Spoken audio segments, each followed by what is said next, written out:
I'm Don. It's late. I'm up. Hi. Welcome, friends, and people who are just curious what the heck I'm doing here. Today is Friday the 13th. Well, it just turned Friday the 13th. It passed midnight here on the East Coast. So sometimes I often am on the nose with what I watch. Like if I'm in a blizzard, I watch a snow movie, or if I was in a hotel, I watch Motel Hell. I mean, these are all in my catalog. Feel free to check them out. So it's Friday the 13th, and I know this one felt a little too on the nose, right? I'm like, it's Friday the 13th movie on Friday the 13th. It's kind of overdone. The problem is this is June 13th, which is Jason Voorhees' birthday in the movie. So therefore, this is a very special stream. So I kind of couldn't pass up the opportunity to talk about, Jason and all this. It's something I was eventually going to add to my catalog anyways. So might as well start with this. It's the perfect time. The stars were aligned, as it were. Our friend Patrick is here. Have Cheetah will view. Hoot hoot. Hello, nice to see you. Sean is here. What's up, Don? Welcome, Cinephile World Order. Our buddy Sean, friend of the channel for a long time. Be sure to check out his new channel. This is a different channel than he used to be on, so give that, track Sean down. Um, I'm going to be watching this tonight on Pluto. For those of you who aren't in the States, I have a lot of people who watch apparently outside the US. Um, there is frequently, like, most of the names for streaming channels are all absurd. Pluto, Roku, Fubo, Tubi, Freevee. They all have some sort of gibberish name, Crackle. Um, so this one is on Pluto. If I could get it lined up, it took me to the NFL Network. What are you doing to me, Pluto? I'm trying to watch Friday the 13th. Where's it at? Anyway, so as I battle with technical difficulties and oral difficulties, it's a problem on many levels over here. We'll get started as soon as I get my stuff together, as soon as I get my spork together. Um, we see some more people from the chat popping in. Oh, I should have known Anthony Chabot would be here. He's up to 2013 in his memoirs. He's been cranking through those. You're almost done, buddy. That's pretty impressive. Um, what's your current rate? Do you think you're doing like a chapter every 2 weeks or something? I don't know. It's been watching the growth of this biography has been pretty impressive. Hey Patty, hey Sean, hello. Yes, welcome all of you who are checking out this show for the first time. My name is Don. I watch movies on this live stream, and pretty much the co-host of the show is the live chat. They have the best things to say, and they have the best questions and the best things to contribute to the conversation. So I'm just sort of here to facilitate the fun. Otherwise, I will give my obnoxious thoughts on things. Let's see a little bit further. Right, does that work? Next, Friday the 13th on demand. What do we got? We got them all. Yeah, Pluto, for some reason, on this special Friday the 13th, ended up with all of these Friday the 13th movies streaming. Like, I assumed they would have been on Prime or some whatever, right? Part two, part three. Tonight we're going to be watching part four, which is my favorite of the Friday the 13th movies. I always say if you could only watch one Friday the 13th movie, that would be the one because it pretty much has everything you need within the whole story. Like it explains the Jason backstory. Jason's in the mask. Jason's the killer. Tommy Jarvis is introduced. The brother who's looking for the sister and wandering around the woods, that character's introduced. Four is pretty much the main one that has everything for the info you need, unless you're a deep cut person and you want to get into Jason Goes to Hell. All right, there we go. Got it lined up. That took forever. Jeez. Anthony says he got a video removed today. What happened, buddy? Well, you're not flashing again, are you? Yo, when is Into Cat House coming back?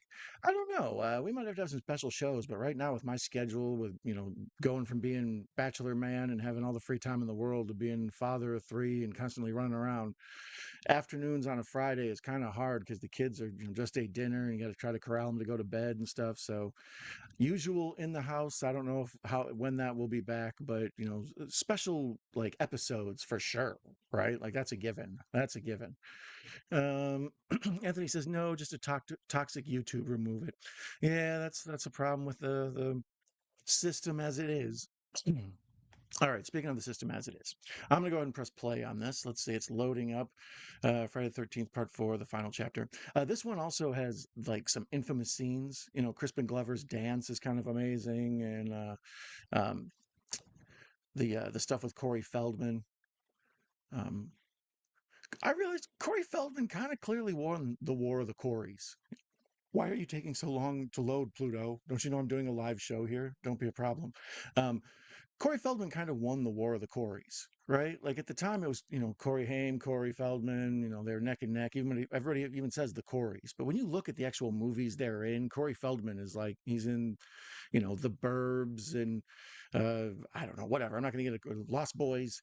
Corey Feldman is in a bunch of stuff. Corey Haim's in there too, I know, but that's what I mean. When I go through and I look at them all, Feldman just does ends up in a lot of stuff. Goonies. All right, you bitch. Now they kicked me out. How dare you? I will not stand for this, Pluto. Oh, well, maybe I will stand for this. Watch as I struggle with modern technology. Um, Yeah, like I said, Pluto somehow secured the rights to all of these. I don't know why. I thought they would be on like Tubi or Prime or whatever. But no, for some reason, Pluto has the whole series. Uh, Friday the 13th. Sheesh. I apologize for technical difficulties. There we go. Final chapter. Let's start again. Press play. All right. Also, and the show started a little bit late tonight, so I apologize to you who were waiting a little bit early. I stepped outside before the show started, and I have this like really kind of awesome neighbor. He's like this very large man who walks around with no shirt, and he talks like Fenster from The Usual Suspects. Like I never know what the hell he's talking about. So he caught me outside before I came in and held me up a little bit, explaining to me whatever. But he gave me a free beer, so thanks, Mo. You know. Um, Anyways, where was I? Arise Pumpkin King is Sobs here? Maybe I'm missing something. Hello, Anthony. Folks are saying hello. Am I seeing How to Train Your Dragon on Tuesday? Oh, I'm curious about how to see Train Your Dragon. Corey Feldman won because he outlasted Haim life-wise. Yeah, but when from the time Corey Haim passed away, Feldman didn't do much more beyond that. That wasn't just insane. He kind of went into that whole Michael Jackson phase. But when the two were dueling, I mean, Lucas is a winner, in the Haim side, and then all the stuff where they're together. A lot of times even Haim was the lead in those, but Feldman just turns up over and over again. I'm constantly watching stuff. It's like Feldman. I just spoke to Brianna. She's recovering from her hospital. Oh, good. I'm glad. Thoughts and hopes and prayers go out to her. What are you doing to me, Pluto? It's loading ish. I wonder if so many people are watching these damn movies that it's like flooding their server or whatever computer lingo you use. But I have this on DVD, but I'm not trying to go dig it out of a box. I've never set all that up. We're in a small place. I don't have room for my collection. As I was saying earlier, the reason I love this one in particular compared to the other Friday the 13th, and I say this is the main one to see, is it's just so memorable. Like I even remember, like as a kid, renting it that first weekend it came out. I was gonna have a friend over, and my mom was cool enough to let me watch Friday the 13th, even though I was like 10 or whatever. So this one has like special memories on top of the fact there was all this buildup and excitement of this is the final one. Like, there's been too many of these movies. There's three. That's way too many. We're gonna kill them off. You guys are gonna see it. So when it happens, you kind of fall for it. Like, well, that was the last one. And then of course part five comes out shortly after. It's like a new beginning. Bastard. Let's see here. Don Corey's still doing Michael Jackson, right? And that whole Angels thing he's got going on. Like, you can go into a deep dive on Corey Feldman. He's an interesting fella. I'm getting tickets for Superman Wednesday. Oh, really? Yeah, I kind of want to see that. I heard the pre-sales for that are like through the roof. People were all excited for Fantastic Four, and now I think the excitement's shift over to Superman. Yo, what up, Ginger Ninja, my friend? Right before I came on, I saw Ginger was doing a what do you call it, a hosting or whatever, whatever the word's called when you preview a movie, a premiere. That's the word. I knew I would stumble onto it. When you premiere a movie, and he was doing one a review of his. So be sure to check out Ginger's latest review. It just came out like hot minutes ago. So let's see here. Hey, Jason. Everybody loves Jason, our friend Ginger Ninja. Why are you still loading? What are you doing to me, internet world? Come on. Come on. I'm going to feel so blessed to get to watch Friday the 13th, part four with commercials. I really don't mind commercials. Like, I've gotten spoiled. I like when the whole like season of things drop at once, and I like when there's no commercials, and I like all the modern luxuries movies have now that they didn't have before. But I spent so much of my life watching commercials. Nah, it doesn't really shake me up. It almost feels like nostalgic. Oh, let's see here. I'm rocking a F-13 new blood shirt and celebrating the great one himself.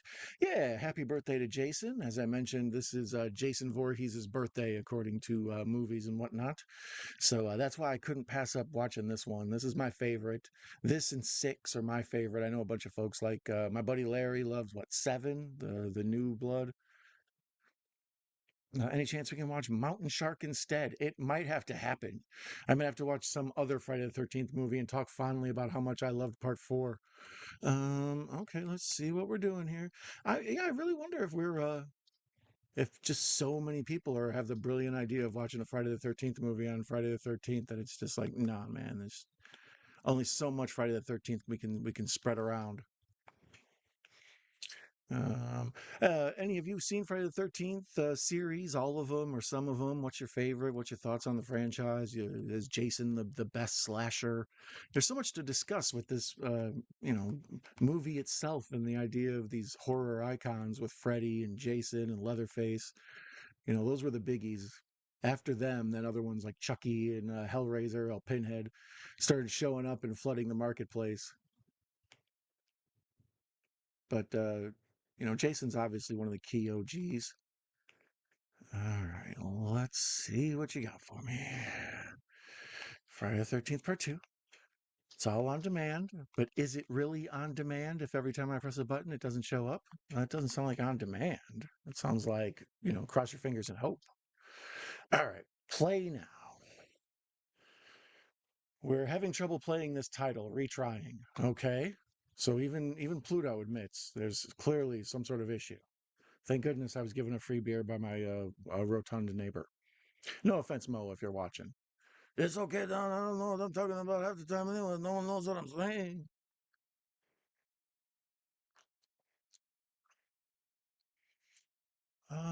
Yeah, and the fun part is the freeze picture that they're loading on is Crispin Glover's death. So it's just like his meat cleaver in a guy's face. If you're forced to watch something while you wait, I mean, this is kind of awesome. But at the same time, what are you doing to me? Pluto, you bastards. I wonder if it's just part four. Everybody knows part four is the good one. What's your favorite Friday the 13th? Let me know in the chat while I'm vamping, waiting for this stupid movie to load up. Spirits and Screams, Karen, welcome. Nice to see you. We're glad to have you here. Also, while I'm doing this, is the audio okay? I'm frequently having issues with StreamYard where my voice and the audio and the video don't quite line up. There seems to be a lag.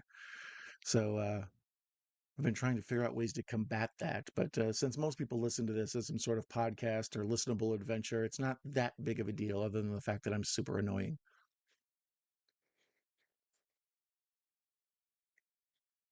Uh, it's funny. Favorite is Jason X. Really, you like Jason X? Um, I went through and looked on Rotten Tomatoes and tried to figure out what audiences thought about these, like what was the most popular, what was the worst, or whatever.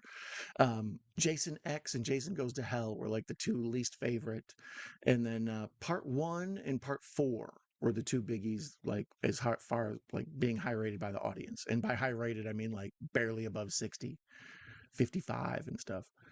Oh, come on, Pluto. What are you doing to me? I can't believe there's a log jam of Jason heads out there.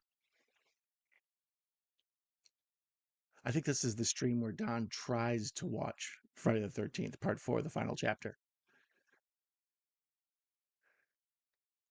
Oh, I believe in you, Pluto. This is you're killing your business here. I'm straight up just calling you out right now, like Pluto. I mean, what are you doing to me? I always never figured out how you got to be Mickey Mouse's dog, anyways. Anyways, where was I? Karen says your sound quality is perfect. Thank you, Karen. You always have a kind and encouraging word to say. I'm a fan of the final chapter of Jason Lives in New Blood, Jason Goes to Hell, Jason X, and the remake.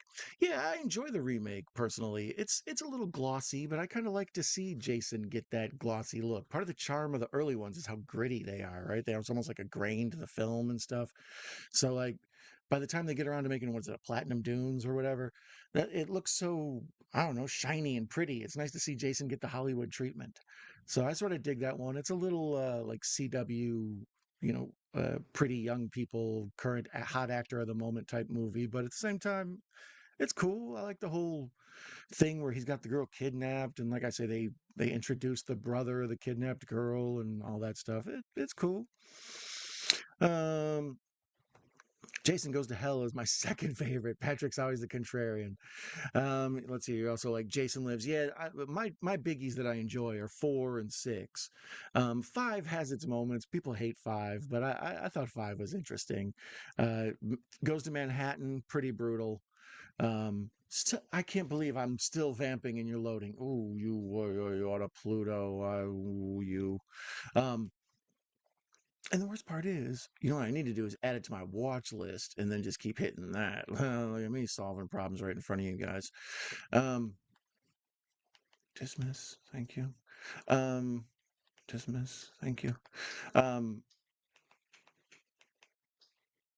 yeah, I remember watching these as a kid. On Friday the 13th, they would frequently show these as like some sort of block. But most channels could never acquire all of them. So you would get like 1, 3, 5, 7, and whatever. But later on, Jason X came and stuff.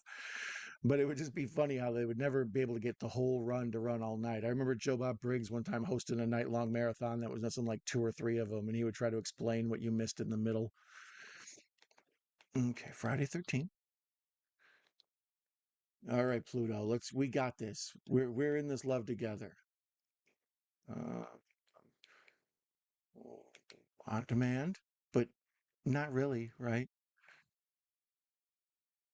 There's Crispin Glover. I mean, I do enjoy every time I press play, I get to see like a frozen still of Crispin Glover with a big meat cleaver in his head.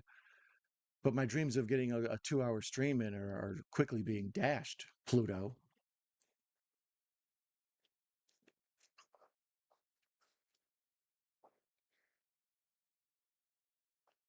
Patrick says he likes the remake as well. He likes Smart Jason. Jason's brutal in that one. I also like part two and part three. Yeah, two is actually a really good movie. It's just it suffers from him not having the hockey mask yet. That's part one suffers from. Is like it. Part one's awesome because it's the prequel. It's the first movie series that ever had the good sense to put the prequel first. But like him not being in it, like if you said, "What's a good Friday the 13th movie?" You said, "Watch part one." It's like, well, Jason's not, never mind. So one has its problems because of that. Two was not the mask. Three is good. Well, it's a bad movie. The 3D aspect of it is kind of awesome in its own weird way, but it's the cheapest made one. It takes place in like one real small location. Um, it explains where Jason gets the hockey mask, and it's one of the first movies because of Shelley in part three, like where you start rooting for the killer. Like prior to that, the killer's scary, right? Like, oh, I hope Jason doesn't come for me. But by part three, you're like, man, I hope he kills that chubby dude. He's getting on my nerves real bad. And that's a shift, That's Freddy has that too. The first Freddy's scary as hell, but by like the third Freddy, you're rooting for Freddy against those kids. I like five too. Yeah, five is weird, because of Jason not being Jason once again, and it being everybody said he's dead in part four. So what are we doing here? So that one had a big uphill, to climb. But I enjoy it. There's some like pretty stupidly awesome characters in it, and I enjoyed Dudley from Different Strokes being in it. Oh my goodness, yeah, it is just not loading. I can't believe you're making me look like this, Pluto. This is going to be the Don talks about Friday the 13th without actually watching Friday the 13th Part 4 stream. How dare you, Pluto? And I see my friend Corey is here. Hey, y'all. Welcome, Corey. Nice to see you. You got any thoughts on the Friday the 13th franchise? A favorite? Or are they not your thing? Talk to me, brother. Talk to me. I do not like 8 Manhattan. Yeah, that one's got also a lot of problems. One, the idea that Camp Crystal Lake somehow connects to, the ocean to get to New York. Um, the whole thing with him on a boat for most of the movie, and they're only in New York. And I know that's budgetary constraints and all that stuff, but it's like it's Jason Goes to Manhattan, but he's only in New York for a tiny bit of it. It's dumb. Um, but there was New York fever at that time. Manhattan is the worst. Oh, okay. Corey is back. Nice to see you. Patrick, you just can't get rid of me. Teen Wolf Jason, who you got? Oh, I would for sure go Jason. Although it depends if Teen Wolf had a keg of beer. Um, yeah, I beat that to death the other night. But speaking of that, thank you, Patrick, for reminding me. I watched Teen Wolf the other night. The lovely Mrs. Night Owl dropped by for a little bit of it. We discussed all sorts of Michael J. Fox trivia, werewolf trivia, and then we found the elusive flasher at the end of the movie. I saw a wiggle and dong. So be sure to check that one out. That's excitement all around. Jason the Wolf bites Jason, and now we have Werewolf Jason. See, now we're talking. Where Jason? That is right, Corey. You doing your afternoon stream? Thumbs up. I'm assuming that's for the stream. I bet Jason would have a hell of a hook shot. Yeah, I don't know. Better than Snake Plissken's, the one where he shoots it like from half court and beats the buzzer. I do enjoy how you can watch 2, 3, and 4 directly after each one. Yeah, yeah. The timing of them all runs together, but I think in what like life, I don't know, for some reason I've heard people theorize. They get out the red string and have pictures on the walls and stuff, and they're like the timelines don't actually line up. And I try not to go that deep, man. I'm just 7 is my favorite, but I get grief for that. No, a lot of folks like 7. Our friend Horror Cat Dad, 7 is his favorite. 7, for those of you who don't remember, that's the one where Jason fights basically Carrie. They were trying to do Freddy versus Jason for a long time, and there was all these legal wranglings, and somehow they were going to get Army of Darkness or Bruce Campbell or whatever, Ash, was going to be involved in it, and then all the legal stuff just was so much arguing that they eventually just stole the idea for Carrie and had Jason versus Carrie and washed their hands of the whole thing. Later on, that's why there's some stuff with Evil Dead with the Necronomicon and whatever, like in the Jason lore, and the whole thing with Freddy is in there. So yeah, they were trying to get those together forever, and while that wasn't happening, they were like, well, we can just steal the idea of Carrie and throw her in there. But it's a cool battle. I don't know, it's likable. Davy Deathray, welcome, Davy Deathray. That is an awesome avatar you got there. I dig that. No Grief Zone. Welcome, Davey. I appreciate it. I think Fisherman from I Know What You Did Last Summer had the best hook shot. But I dig it. Jason looks badass in 7. Yeah, he does look tough, and isn't it? Seven's what, the sleeping bag kill, right? And I also like that. What's his name? Weekend from Bernie's is in there. I can never remember that dude's name. Um, he's a good villain. All right, to Pluto. We're gonna see what we can come up with here, and then otherwise, I don't know. I'm gonna juggle or something. Let's see. Friday 13th. Try it one more time. Otherwise, let's see if we can get another one. Let's see if we can get 6 going. All right, play now. Come on. Give me my Friday the 13th. Give me my Crispin Glover dancing. Give me my weird twins for no reason. And the doctor that watches the aerobics.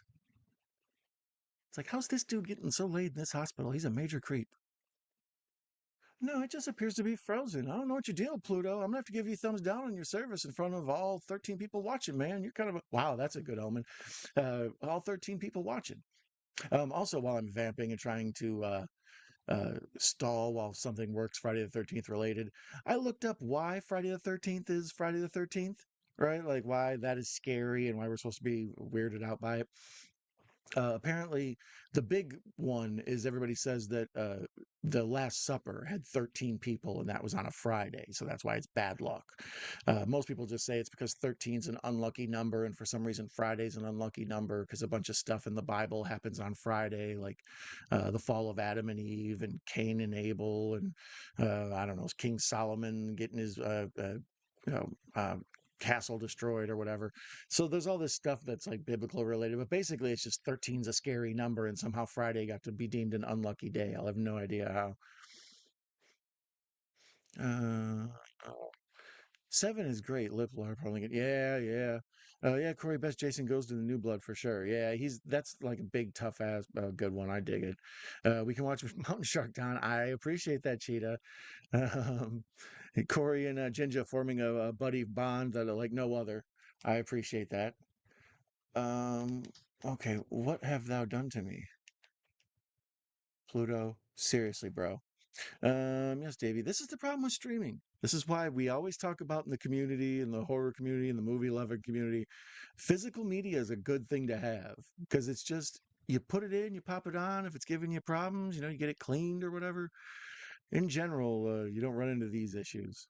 But oh, I will vamp. Believe you me. Uh, let's see if part six will work. Because if it is, I will change the thumbnail and we can just keep rolling. You know what I mean? Like, cheers to all those who's watching me stumble around frustratedly as I figure out what Pluto's problem is. What's your problem, Pluto? Let's see here. I'm wearing my Friday 13th Part 7 shirt. Fire. Yeah, did you guys know before, today or whatever, that this is Jason Voorhees' birthday? I learned that literally this afternoon. And like it always made me wonder, like, why are these movies called Friday the 13th? I'm sure there's a line somewhere in there, probably in the first one, but they don't really bring it up. It's not like we can't go to Camp Crystal Lake on Friday the 13th. That's just too much. Like they never say the title. So yeah, apparently it's Friday the 13th because that's Jason's birthday, and his birthday's June 13th, which is today. So this is happy birthday, Jason.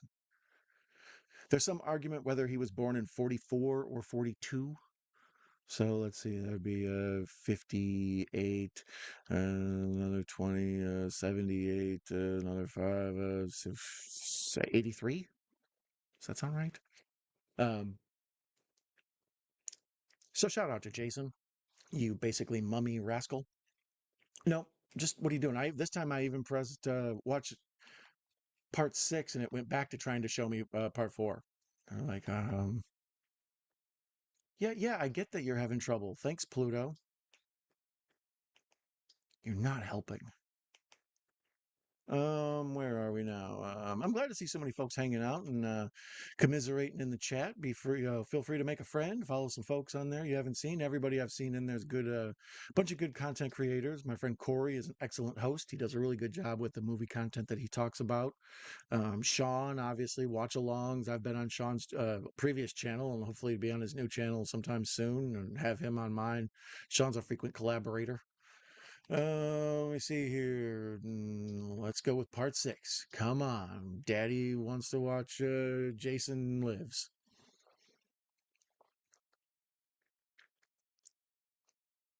Well, it's thinking about it. It's deciding how much it wants to cooperate. I mean, it seems appropriate for Friday the 13th that I'd have bad luck on streaming, right?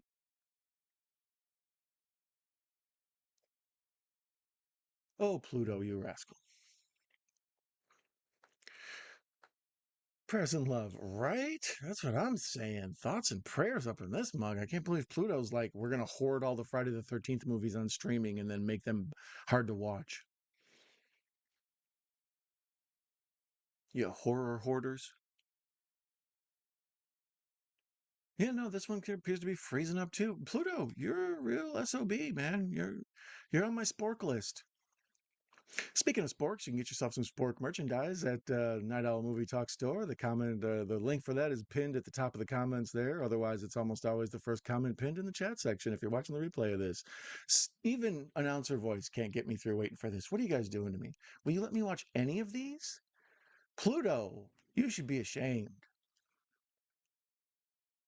Damn you. Let's see what it'll let me. It'll probably only let me watch one of the ones I don't like. Oh, there's a Spanish version of The New Blood. Jason Takes Manhattan. Let's try to watch four again. Let's see if we can sneak past. Let us in. Come on, man. Let me into the club. I'm cool. Now it just went black screen. My shock and amazement and confusion. What happened? Am I about to be attacked? Yeah, I don't know. I feel so alone right now. What's happening? Okay, there we go. Now it's supposedly starting. No, what? Come on. Where's Crispin Glover? This black screen's making me feel uneasy. I'm staring into the void. It's the endless abyss. I'm like the monkey pawn at the monolith in 2001. What, what? Damn, no, I don't even get Crispin?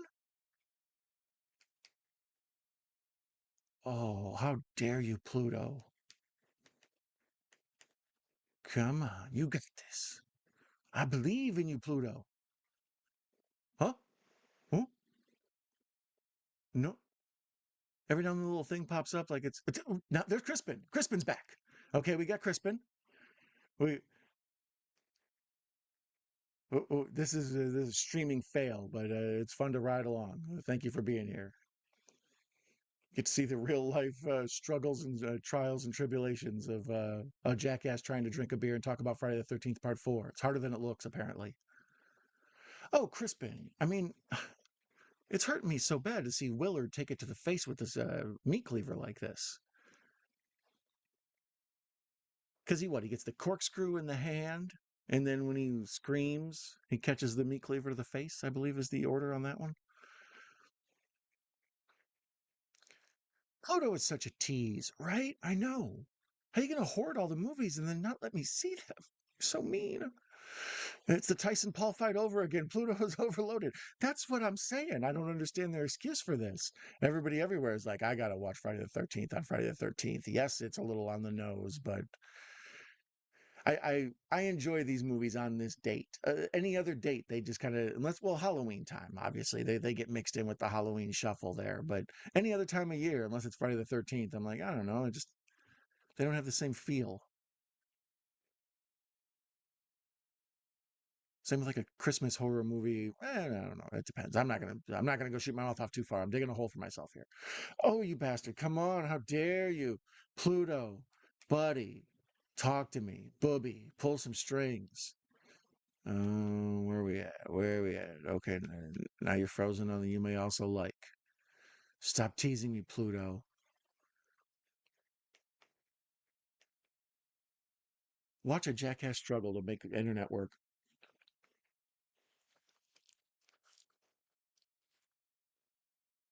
Well, now it's even frozen. Pluto, I don't know what to tell you, buddy. You're going to make me watch In a Violent Nature or some Friday the 13th knockoff. Fanboy, it was a 13 Fanboy or Fanboy 13 or whatever on Tubi. I will. You know what? Yeah, screw you, Pluto. I'm going to go to Tubi and see what Friday the 13th knockoff content they have. Patrick's really excited for me to watch Mountain Shark. Well, you really dropped the ball on this one, Pluto. I don't know what Mickey sees in you. Holy shit. I just got sporked in the ears. Where are we at here? You see, Tubi is always trustable. What do we got here? Why are you so? Friday the 13th. There's got to be what, like a documentary they probably got. Oh, there's the first one. Oh, you.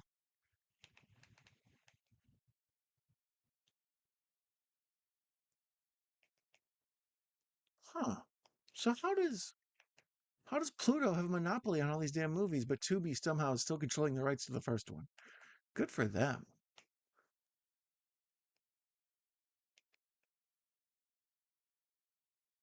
All right, Friday the 13th. Shut up. How many times do I have to say be quiet? Um, but where's like the. Okay, I guess we're watching Friday the 13th, part one. Never mind. And I'll change the thumbnail afterwards. So I haven't seen this one in a minute.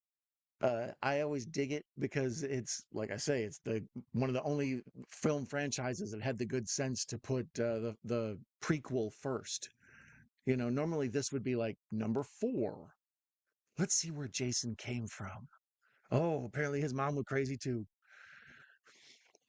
Yeah, it was a real Tyson Paul fight there, Davey Deathray. You called that one. Ginger says, I can believe live. What's the best Friday the 13th kill overall? I don't know. Sleeping Bag is way up there, right? Sleeping Bag's like way up there. Um, the Kevin Bacon kill in this one, where he gets his head held back and the knife comes through or whatever, that's classic. I think that kind of sets the tone for the rest of the franchise. Um, Harpoon kill in three, right? That's a biggie. Um, hmm, hmm. Yeah, Jason getting knocked off at the end of four because of his head sliding down the machete and all that. That's pretty iconic. Uh, I like when Demon in part five gets killed, and him and his lady, he's on the toilet, and him and his lady are singing doo wop back, and he's like, "Oh, these damn enchiladas, ooh baby, ooh baby, ooh baby." Like that whole scene, that build up is just fantastic. Show it to your kids. All right, so Friday the 13th, part one, we're going to watch because Pluto really let us down. It is on now. The Paramount logo is up. There's the Paramount Mountain, a Gulf Western Company. So, approximately about 45 minutes past when I was supposed to start watching this, we're going to watch a Friday the 13th movie. Happy birthday, Jason. So, do I have subtitles on? There's the full moon. The full moon was the other night when we're making this. So, I recently watched Teen Wolf in honor of the full moon. I thought about watching that Wolf Man, the one with, what's her name? Sarah Garner, something like that. The girl from Ozark, the Silver Surfer. I thought about watching that with you guys, but it's just such a disappointing movie. So many werewolf movies are disappointing. All right, so here's Camp Crystal Lake, and we start off with them sitting around the fire and playing the guitar and having the campfire tales and all that. And that's why I dig Friday the 13th. Like I have this theory that the boogeymen of all the different areas and fears that we have, Jason's the boogeyman of the woods. You're out telling a campfire story. There's a guy lurking around the woods, an escaped crazy person, whatever. That's the campfire boogeyman. As where Michael Myers is like the bedtime story boogeyman. The fear of being safe, what appears to be your safe house, but there's a crack in the floor in the middle of the night, and you're like, what's that? That's Michael Myers. Chucky taps into our fear of like inanimate objects that have kind of a what is it, anamorphic or anthropomorphic, whatever. They look like they be people, man. We have a Moana 2 doll around here right now that every now and then I catch it looking at me. Oh, I'm gonna turn into Telly Savalas up in this bitch in a minute time. There's a deep cut Twilight Zone reference for you guys. So this is all POV. This movie, I remember the story behind it when it got this first one when it got made. Halloween was such a big success that everybody thought having a horror movie based on a holiday was a great marketing idea. So they went out of their way to try to find a scary holiday to mimic the success of Halloween. And they were like, well, let's make a poster for Friday the 13th and we'll put it out there and see if anybody sues us. Like there'll be no movie. It's just an ad for a movie that may not ever come out. And they put it out instead of getting a bunch of people calling saying they were going to sue. They got a bunch of people calling saying, we want that movie in our theater. Like, when do we get it? And that's when the legend was born. That and the makeup of Tom Savini and, you know, like I say, capitalizing on the fears of summer camp and, being out in the woods, all that stuff. Uh, Probably one of the Never Hike Alone fan films. Yeah, I did actually think about that. I knew that there were a handful of good fan films out there. Um, a buddy of mine who used to be on the channel frequently and pop up in the chats makes all sorts of Friday the 13th fan films, but he's been kind of missing for a while. Tubi, Mountain Shark, damn you, Patrick. Friday the bacon one is good. Yeah, the bacon one is kind of iconic, especially because it's bacon. People like are always surprised that bacon was in Friday the 13th. It sort of sets the trend of like young actors who can't really get booked in big features yet, and they end up, in a horror movie till they get their ground underneath them. It's good for actresses, especially when they're young. The wheelchair kill, yeah, that's a classic. That was unexpected. Agreed, Ninja. The nonchalant walk away after the harpoon kill is classic for sure. Like number 13, Crazy 88 style. Howdy, broskies. Welcome, 59 survivor of VHS. Nice to see you, my friend. The cryptid hunter with the most. More St. Patty's Day horror movies, I say. Right? Because it's pretty much just Leprechaun. Like every year at with St. Patrick's Day, I see my other friends, the streamers. It's like they're all just stuck. It's like I guess we're doing a Leprechaun. Thank God Leprechaun went to the hood, right? He went to space. He went to the hood. He went back to the well way too many times. I've never seen that one with Hornswoggle, the what is it, the Leprechaun Legend or whatever, the one that was made in the teens.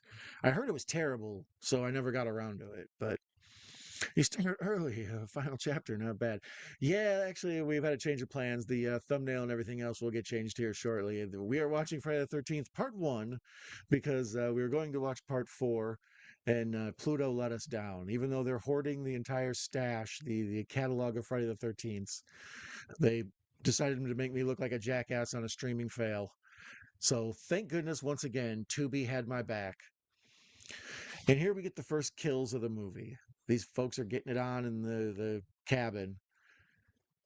And this is what uh, um, what's her name? Betsy Palmer. She says, you know, a lot of people mistake that the slashers kill kids because they're having premarital sex and it's like supposed to be this big don't have sex kind of thing. But instead, it's really that the campers were too busy, like being horny teenagers, to pay attention to the kids. And that's basically what this starts with right there. So it sets the tone, like she says, of what we're supposed to be keeping an eye out for. But it gets so far away from the camp itself. Like even part four, it has a little bit of the camp in it, but it's mostly about a family who also lives on the lake. Same with New Blood, that's family lives on the lake, you know. I want to see like an aliens type movie where they realize it's like there's been so many people murdered at Camp Crystal Lake. We're sending the Marines, or we're going to hire a bunch of bounty hunters and have them go out in the woods. And you have like this most dangerous game Jason thing where Jason kills them all. But no, every time it's like, well, some people got murdered there, but it is a great summer spot. Let's go. It's like, y'all are dumb as hell. So this is just white title cards over a black, screen. The cool title for no reason. Friday the 13th comes flying at us and smashes the glass. Which if you're seeing it in a theater, there is no glass, so it's almost like it was made for TV. But even then, this isn't 3D. Why'd y'all do that? Friday the 13th, June or Friday June 13th. So that's what we are today. Friday June 13th. Shout out to timely live streams. And this is like this beginning I find has become sort of cliche in horror movies about the woods. It's like before we go to the woods, we have to stop in the small town and there has to be like a strange interaction with these folks. I mean, granted, that goes all the way back to Lon Chaney's Wolfman, but still that feeling of we're on an adventure, we're going to this secluded area. Let's stop in this town where they're like, you don't want to go to that camp. I thought Cabin Fever had like a funny type of thing like that in the beginning with the weird kid who wants pancakes or something. Like they were clearly mimicking Friday the 13th, but at the same time, it doesn't have anything to do with anything. Oh, let's see here. Awesome, you started early, final chapter, not bad. Yeah, yeah, yeah. I'm going with part two on Friday, then part eight for some comic relief to wrap it up. Oh, that you like Manhattan? Look at you. Everybody's a defender of something. Howdy, broski. Imagine a bunch of drunken people trying to stay alive with a killer after them on St. Patty's Day. Right? That would work as well. You could do like a Eli Ross Thanksgiving type thing, and you have some sort of leprechaun masked guy with the green hat, and it's a thing. Or maybe just like a drunk frat boy kind of guy with a bunch of beads on, like shamrock beads. In Ireland, getting chased by some wee people. Oh, now you're scaring me. I'm seeing the first one tomorrow at my favorite theater. Oh, really? I would like to see that. Yeah, well, that's luckily I'm seeing in the first one tonight against my wishes, but fortunately, this is a good one, so it is worth watching. How about that mountain shark biting a hiker? I know, right? Uh, Hello, Mrs. Night Owl. Kayla walking by in the other room. She's saying hi. She may drop by later if she feels like it, but she's got some things to do. The baby's teething, so she's being a monster. So she's a sweetheart for wrestling with the giant baby while I talk to you folks about Friday the 13th. Have sex or drugs and you die, right? That's pretty much what a lot of people hear is. Here's Crazy Ralph. We've been waiting for him. I was kind of stalling until he popped up. She's this hitchhiker is kind of walking through this town, and Crazy Ralph pops out. It's got a death curse. Camp Blood. And that's what I mean. These movies all sort of copy this Ralph scene because I don't know, it's so unsettling.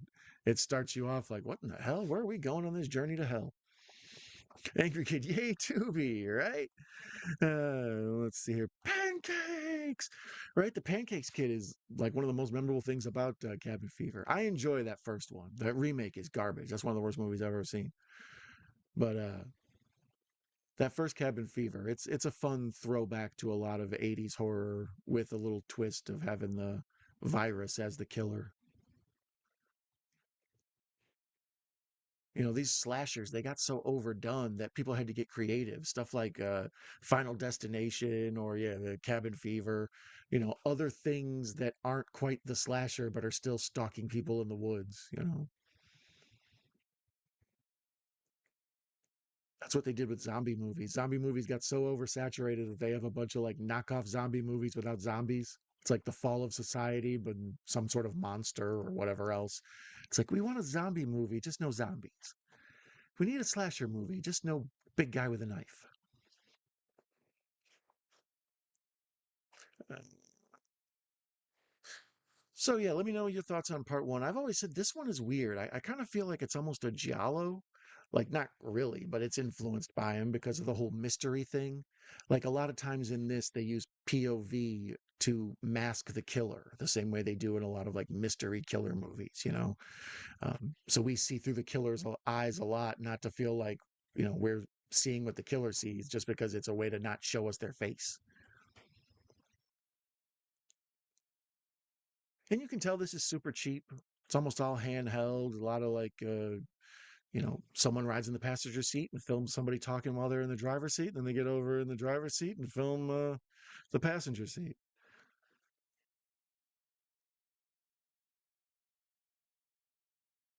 I don't know, man. A lot of weird characters in this movie. That's why I like it. The colorful people.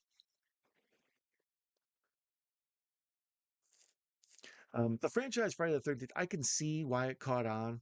Um, it's funny to me that it took a while to find its footing other than the name. Because the first one, it's a good story or whatever. Then the second one comes along and it's like almost a spin-off because it has Jason instead of Pamela. And then, like we talked about, the third one's where he gets his mask. The fourth one's like the first, where everything's sort of all in its place, and that's the one where they kill him off. And then five, they like bring in the fake Jason, the guy who was influenced by Jason, and we have to, that's where we learn about Tommy Jarvis. So that one's got its pluses and minuses. But then, yeah, when you go on to six, they're like, okay, well, we need to bring Jason back. That not having Jason in the last one really hurt us. So let's bring Jason back. And they do they make Jason a Frankenstein at that point. We sort of establish he can be reanimated by electricity. So in that one, there's a funny part where like the stake of a graveyard goes in his heart and he gets shocked and comes back to life. Later on, electricity brings him back. I think that's how he comes back in New Blood, right? Like an electric or whatever. One of them, there's like a wire dragging along the bottom of the lake, and Jason's down there, and electricity hits him and animates him, reanimates him. So there's Bacon. You guys ever play 6 Degrees of Kevin Bacon? If you really know your Bacon, you can kick butt at it. But primarily because he was in A Few Good Men with Jack Nicholson and Tom Cruise, and then Murder in the First with Christian Slater and whoever else was in that. He's in a bunch of ones. Oh, he's in JFK. That's the big one where he's connected to all these famous celebrities. So you can pretty much get to Kevin Bacon. The idea of the game is that Kevin Bacon has worked with so many different people that you can say he worked with this person, who worked with this person, who worked with this person, and you can connect Kevin Bacon within 6 degrees to anyone to Hollywood. Marlon Brando, no problem, whatever. There are people who are like professional 6 degrees of Kevin Baconers. I just want the man to get some damn respect for his work in Wild Things. And uh what's the one what's the one where he's the bicycle messenger? Quicksilver? Something like that. Um Caveman Guy, happy Friday the 13th. Come and hit that like button. Thank you. Actually, you know what? Here's the thing, Caveman. I am an idiot, and I realized the other day we all call you Guy, but is it possible your name's Gee? Like, let me know. I had the weird thought. That's one of them altered states thoughts. But I was like, oh man, I think maybe we've Americanized my friend's name here. So, anyways, Guy's an awesome person. Guy Gee is a awesome guy. I'm glad he's here. Thank you for hanging out. Part two with the burlap bag eye hole. That's my favorite. Yeah, that burlap eye hole is super cool and way scary. Like he looks probably more scary than even with the mask, the hockey mask. But it's too many other things had it, like the town that dreaded sundown or whatever, and um, Dark Night of the Scarecrow. There's like whatever. There's other films with the baghead killer because it's just sort of scary. You know, that faceless scarecrow kind of like he's so poor he can't even afford a mask. He must be mad. You know? Um, but yeah, the when he gets to the hockey mask, that's when it becomes iconic. Like anybody who does the hockey mask after that part three, they're just copying Jason. Even when I see movies like Heat, where they wear hockey masks to do the robbery, I'm like, kind of Jason. There used to be a DC comic book called Mad Dog. It was like a Punisher ripoff, and the dude wore a hockey mask, and that's all I'd ever think. It's like, you're just trying to rip off Jason. But technically, Lord Humongous did it first. Am I right? Shout out Lord Humongous.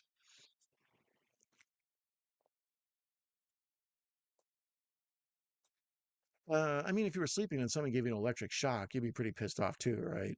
I suppose. I mean, I'd rather they wouldn't to test it. That sounds like a next Jackass idea. Somebody get Steve-O on the phone. All the caveman movies are more. Then in hockey, never mess with the goalies. They all have all the armor, great mask, good choice in three. Yeah, that's weird that they just stumbled on to like, because My Bloody Valentine has the coal miner and, the, what are some of the other ones? The Prowler, is it? Has that like that gas mask or whatever? The iconic mask is very important for your slasher or iconic hero if you want it to be something people check out. So the idea they just sort of haphazardly stumbled onto this hockey mask and it's been like the symbol of Jason forever. It's like become the symbol of violence. It's like you can just like put that Jason hockey mask up. People are like, oh yeah, don't mess with them. Upper Left Town, yes. Then it later inspired the Chainsaw Enemies in Resident Evil 4. There you go. Well, Texas Chainsaw inspired there too. Yeah. Texas Chainsaw, I think, is basically the beginning of all these. A lot of people say Psycho, but I feel like Psycho has another thing going on there with Anthony, Perkins and his mother and all the sort of psychological stuff with that. Yeah, I mean, there's some slasher stuff, but I feel like Texas Chainsaw is the first one where it's like, here's these dopey ass kids and some crazy murderer is just going to terrorize them for no reason. Just they were there. And then obviously, Halloween, and then, Friday the 13th.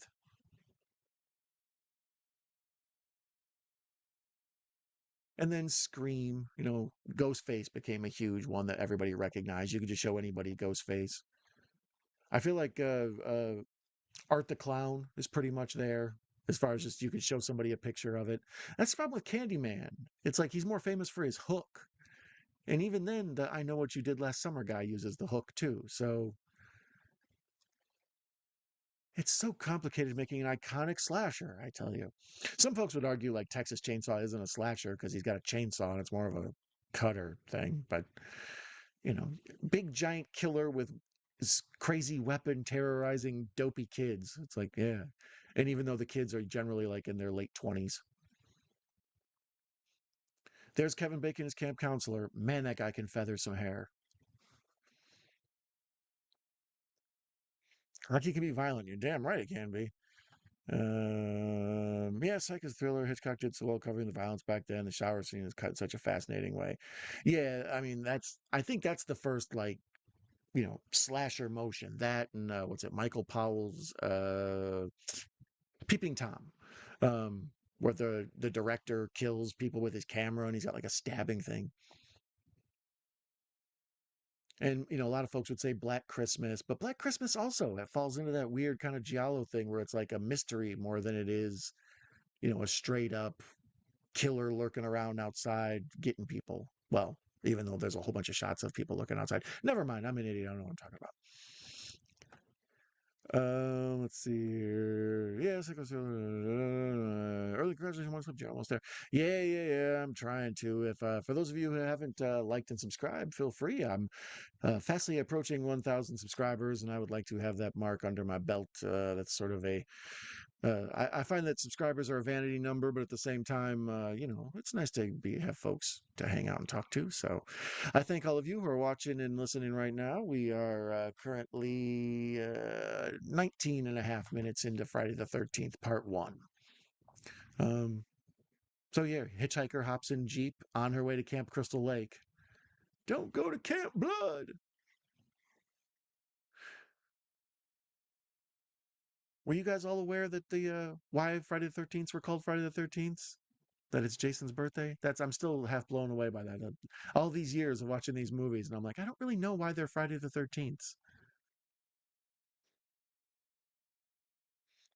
So this is what a staple of Friday the 13th movies is just the camera shot of someone riding in a car talking while the woods pass behind them. It's like every one of these movies, take a shot if or take a whatever it is you do.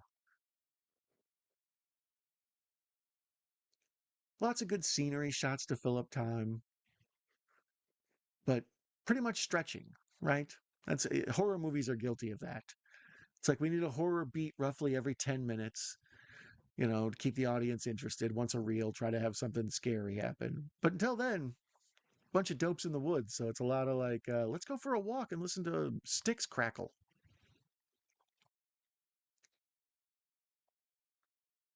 Wasn't there controversy that Meg Tilly didn't know who the star of Psycho was, even though she was in that film? Anthony Perkins was. Oh, man, oh, and what, Psycho 2? I don't know. I know there was some issues with Psycho 2. That was a one that most people didn't like, and then later on it's become kind of a beloved classic. Like people were like, "Why are you making a sequel to Psycho?" But I don't know, it works.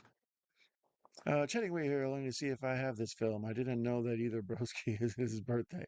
Hello, 13, a good number in Viking mythology. There you go. I was mentioning earlier where Friday the 13th and all the superstitions around it come from.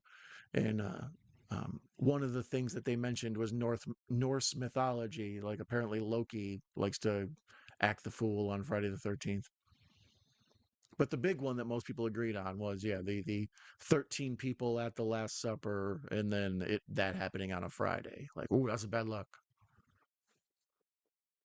Then why is it called Good Friday? Um, so hero girl stomping through the woods, classic injured knee. So she's gonna limp and run and then probably trip and fall. Shooting in the woods is like classic horror movie move because you don't need permits. If you're shooting in a neighborhood or you're shooting in a city, somewhere it's going to draw attention to you, anybody can just drive out to the woods and start filming. So there's our first, well, I guess our third kill, is it? Uh, he pins her up against the tree and then slices her throat, and I don't know, it's adequate. It not real gushy and bloody, but a nice like razor slice and blood falling down. It looked real, but at the same time you could kind of see the fake skin around the neck wound. Not bad though for a 1980 film that has been transferred to HD. It should theoretically look terrible. I'm a Loki. I like that. That's bumper sticker material. So we have hit uh, our first commercial with Tubi. That's the deal. When you dance with the devil, you got to pay the price. So we have ad 2 of 6. This is a 25-second ad. I don't know, they're trying to sell me insurance or some crap. I don't know how, but these folks listen the same way everything else in my damn life listens. Like if I'm talking about how the baby needs diapers, I will see a baby diaper commercial on here. I mean, I'm sure it's Alexa or somebody listening or me Googling where's the best place to buy baby diapers at 1 in the morning or whatever the hell I did. But somehow Tubi be getting into my mindset too, man. I'll have to hunt to do this at my movie game store. Do not have it in any format. Yeah, I have it on VHS, and then I believe I have it on DVD. I've never upgraded to Blu-ray because by the time I converted all my VHS and expanded my DVD collection, that's when Blu-ray came out.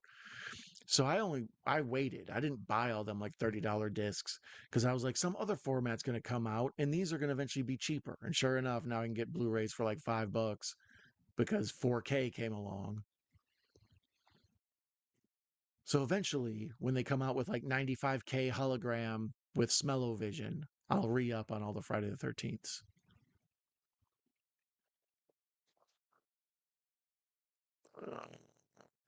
I was listening to Hound Scales music group. I got a Petco ad. Oh, bad robot can't read my mind. Yeah, right now they're showing me an ad for the Dale Earnhardt documentary. This I think they're just pushing because they know that they need to push this. So I think everybody sees the Dale Earnhardt documentary. But every now and then, like there's local ads for hurricanes and stuff. It's like, okay, that makes sense. But every now and then they'll get me on the old, we're talking about how we need garbage bags. And then there's a damn hefty cinch sack commercial like a minute later.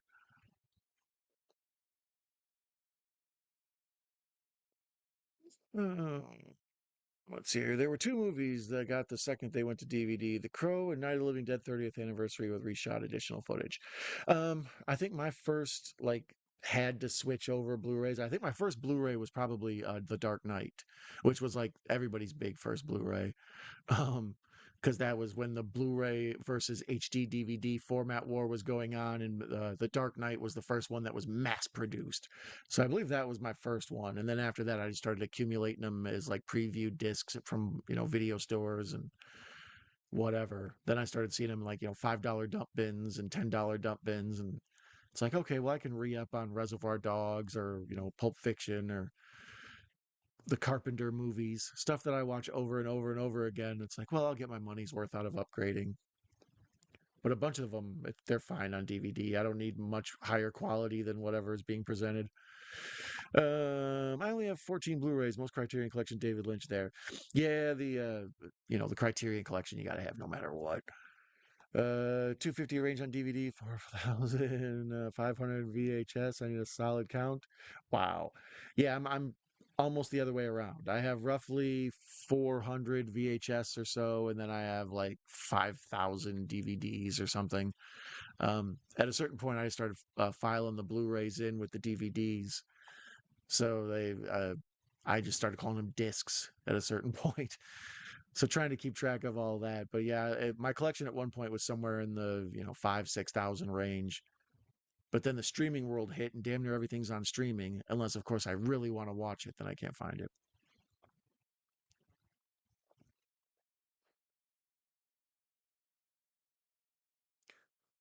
So here's the camp counselors are busy talking, and nobody's drowning, and that's like a reenactment basically of what happened to Jason.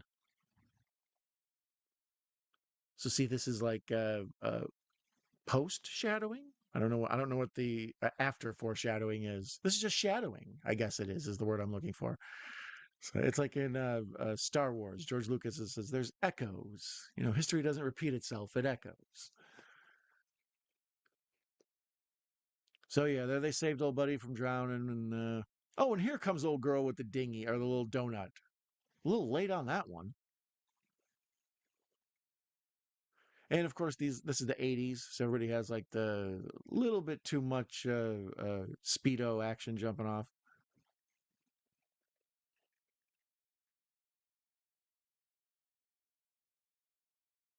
The scene with the floating dock and them trying to give him oh, see, it was all a trick so he could kiss the girl.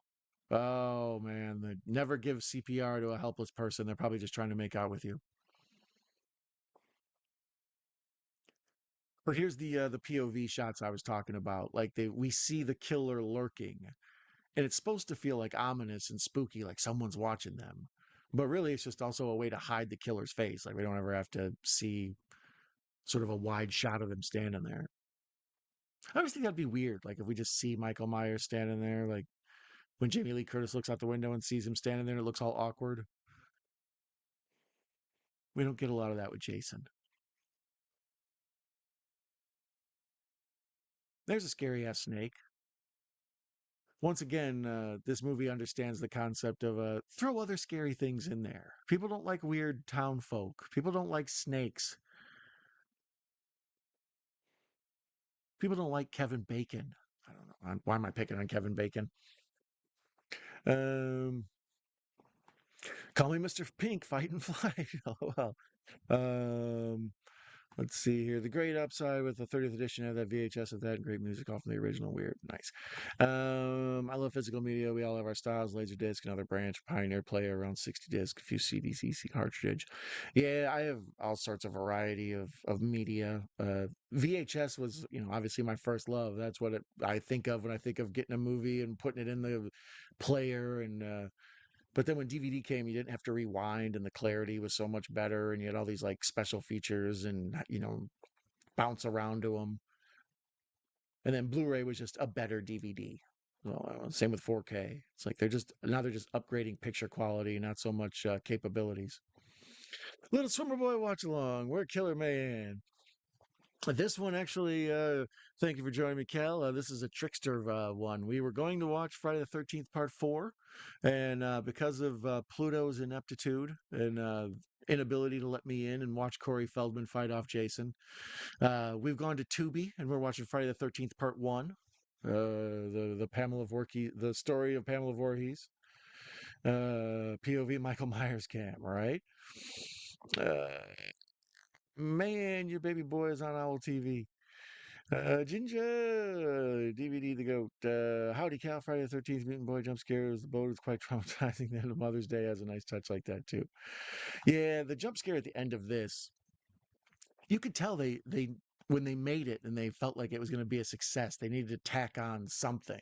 Like there has to be some thought that there's going to be a sequel. The same way in Halloween well, Halloween, it's weird. They set it up for a sequel, but it's also set up where they could never, if they wanted to just leave Halloween as an original standalone and Michael Myers gets up and walks away, like that's spooky. The boogeyman's still out there. But most other movies, when they end where the killer is gone, it's like, oh, this is just setting up for a sequel.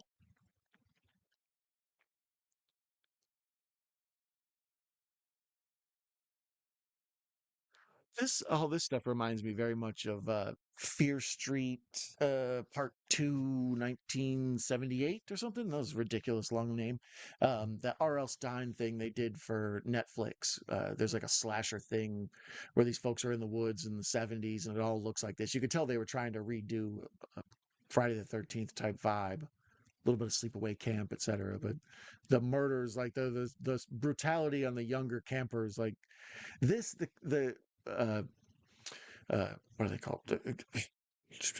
The people who run the camp, the counselors. There we go. The camp counselors. They look older. Like I say, it's Kevin Bacon and all them, so they all look like they're around 25 or something. The people in Fear Street look like they're like 12. It's weird to see a 14-year-old get chased down and stabbed. It's like I don't think I feel right about this. I prefer my murder victims in horror movies to be fake aged.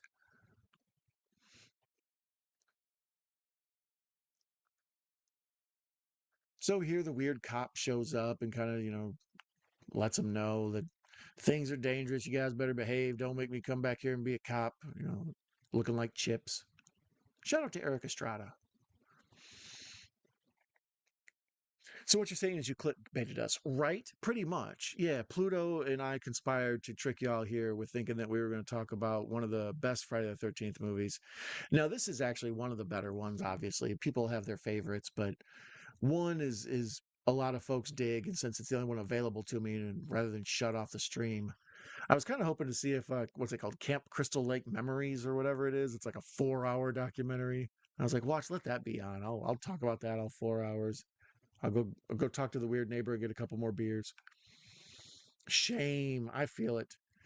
So here's Crazy Ralph, and he's back to tell them this place is cursed. And they're like, "Why are you wearing a vest and a hat? You look like Paddington Bear."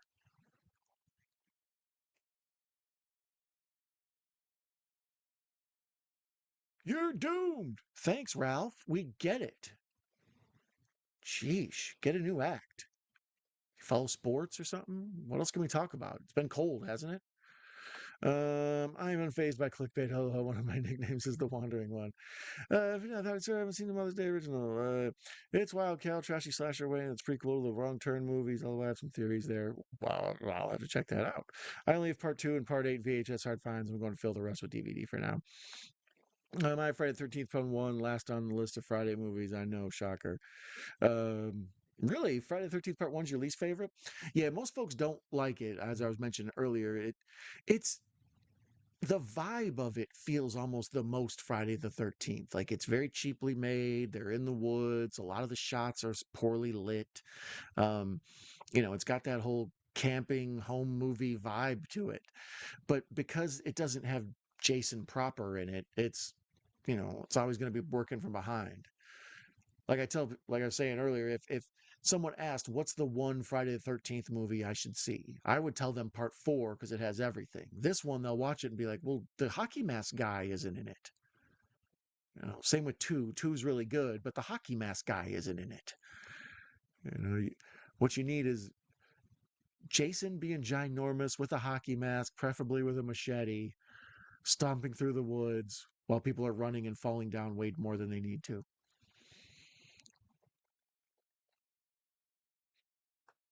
Wrong turn. Ah, yeah. Crispin Glover's dancing, right? I know that's one of the reasons like I say, part four has so much going for it, and um, part four's got this whole weird thing too, where Corey Feldman's name in it is Tommy, and like I mentioned earlier, the makeup guy who did the original Friday the 13th, this one we're watching, is Tom Savini, the famous films effects artist slash actor. So for young Tommy, they basically insinuate that's like a Tom Savini type character. He's all into making masks and he's into horror movies and stuff. So then when he ends up killing Jason, it's almost like Jason is killed by his creator, and there's, I don't know, all sorts of poetic subtext you can get into with that whole thing. Or you could just say, Jason tried to mess with that crazy little kid and he took a machete to the face. They are playing all the 80s hits with the fashion. Before Kevin Bacon had the white shirt with the blue sleeves, like the jersey cut, and then now his lady friend has corduroys on. And earlier we had the short shorts with the tall socks. Um, we had the cutoff shorts and the Indian headdress from Village People. All the 80s stuff.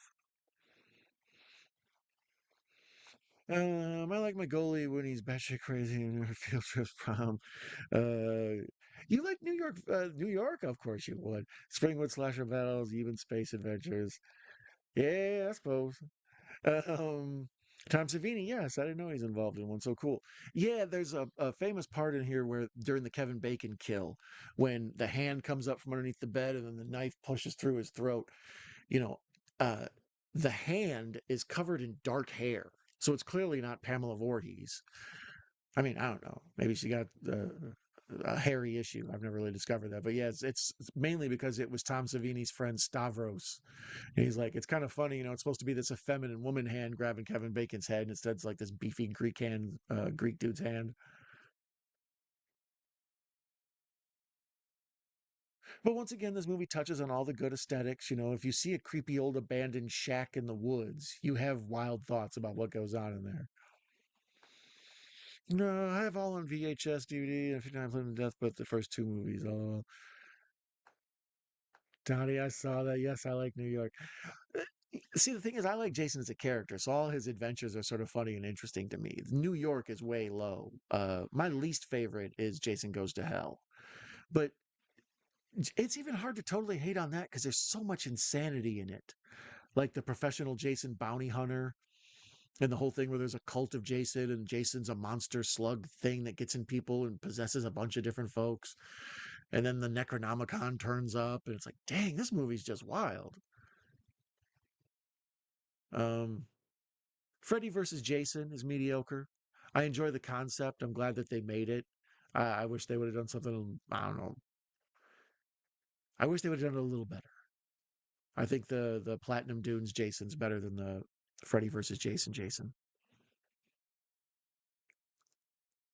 But my biggies are 4, 6, 7, 3.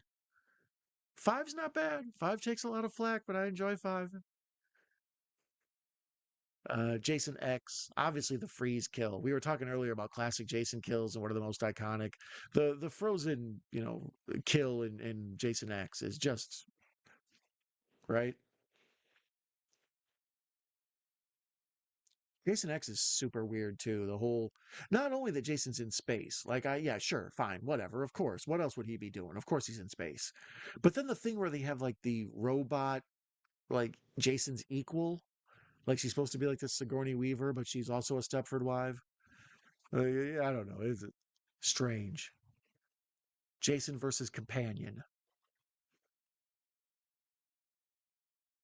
So once again, we got two sporkhead camp counselors sneaking away to a shack to get it on. You guys, you're looking for trouble, or at least after you guys die, everybody else should know that doing this is trouble.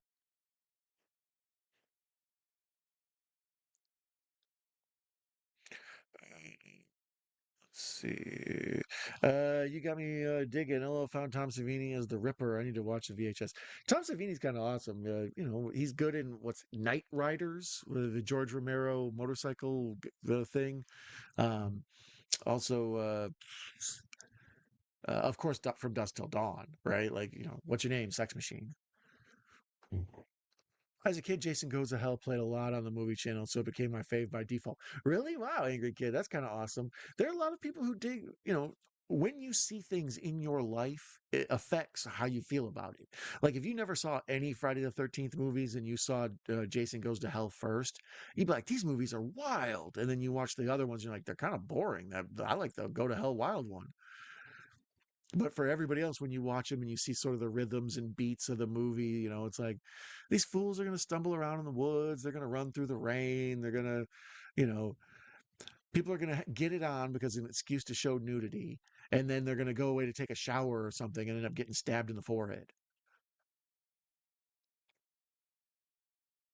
The Friday the 13th game is really good too. That's one of the few games I went on my way to play, the Camp Crystal Lake or whatever the heck it's called, where you're Jason or where you're a camp counselor and you're running away and Jason's coming for you or whatever else. I think you can play as Jason and hunt people too, but there's like a time limit and it's like an open world camp game. It's pretty fun. Supposedly there's a new Jason TV show coming out. I'm interested in that. They've been working on it forever. Um, it's been years. They've been trying to revive the Jason brand. I can't believe they don't make a movie though. They make 12 movies with Jason in it. So the 13th Jason movie seems like a natural marketing move. Like why is it taking so long? The last one we had was what, the Platinum Dunes one, the fancy Hollywood remake.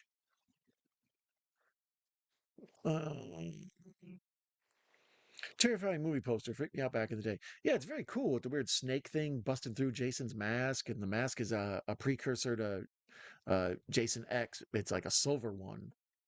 Um, Night Riders is Mare. It's Easy Rider. I love that movie. Yeah, yeah, I love that. Night Riders, weird cameo by Stephen King in it. What was that? Hopefully, I heard a strange noise. Hopefully, I'm not being attacked. That would be the ultimate stream, right? I struggled to get it going, and it's a video fail, and then I end up getting murdered. Therapeutic movies there, right? For sure. That's one of the things I like about some of the like when Tubi first got rolled out and Shout TV, Shout Factory TV, whatever it's called, they have all these free movies that are like just really awesome cult classic, like Roger Corman movies and stuff. And Night Riders is always free on those, Tubi and Roku, Shout Factory.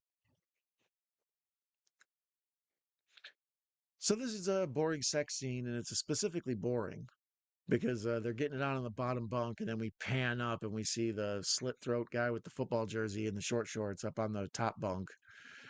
But after this kind of romantic, like and love scene, is when Kevin Bacon rolls over and I think he gets his throat cut. But of course, we go to a commercial. One of five. This ad will end in 8 seconds. Shout out to whichever one of you had a 10-second ad on here. You're making my life easier.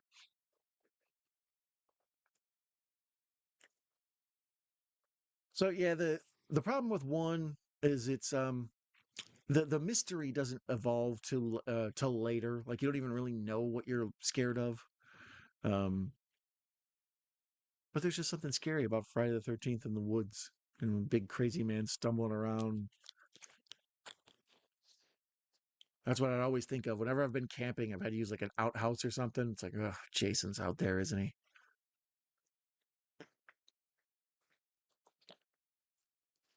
A little bit of water, pardon me.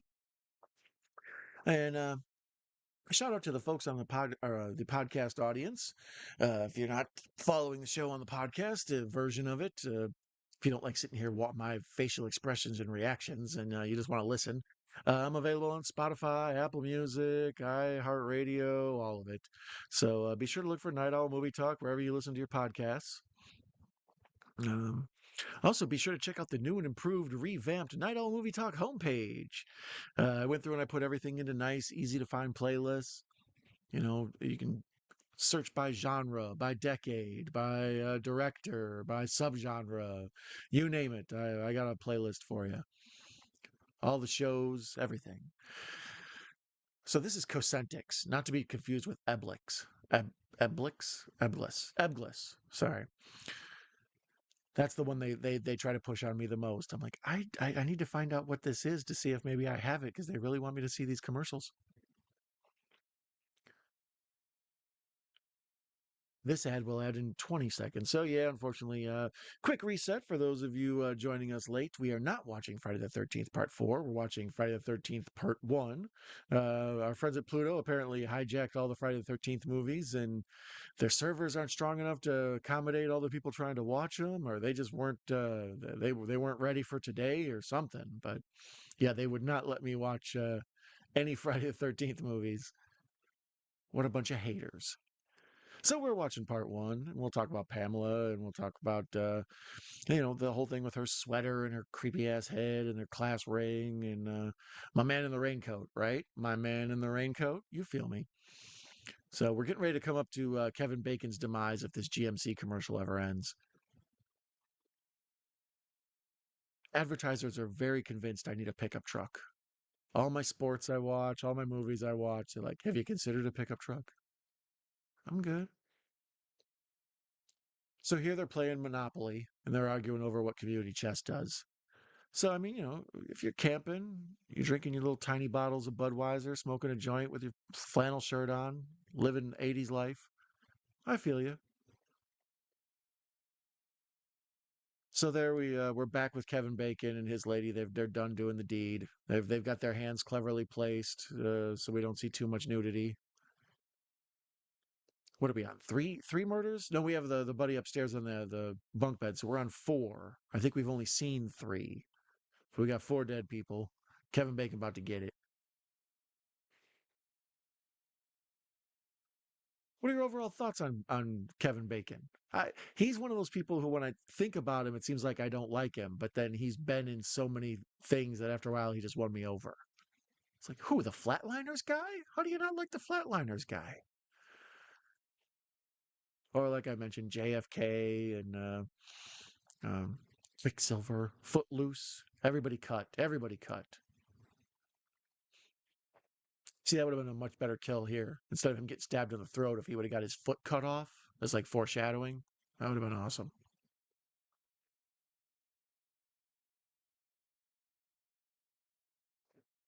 So now these campers are playing Monopoly because, like I said, horror movies need to stretch.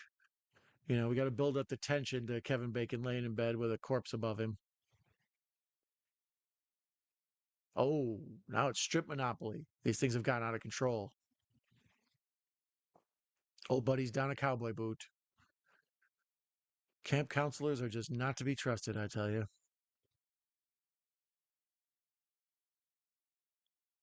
So here's where Bacon they set you up. They do good. They show him move around. He's laying in a bed, then he rolls over once so you can see his head and his shoulders move and everything.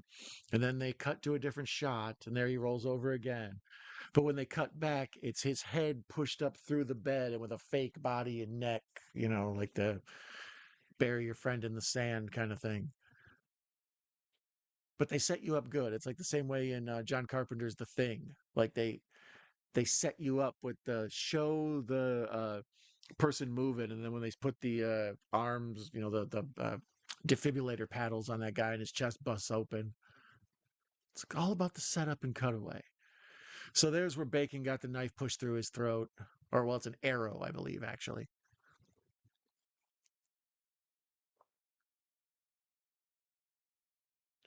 And it's a dark, rainy night. This is lit terribly, but yet it's got a vibe and a tone to it. And old girls, what's that? The you going to a toilet or a shower? Been a minute since I've seen this. I think she's in a toilet. Uh-oh, and here comes a boot. If you see a boot in the rain in a Friday the 13th movie, you better be scared.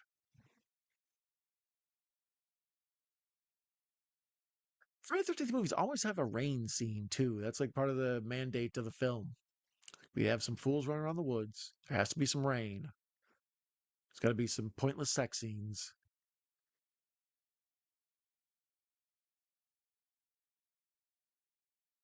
But they do a great job of lighting with flashlights and things like that.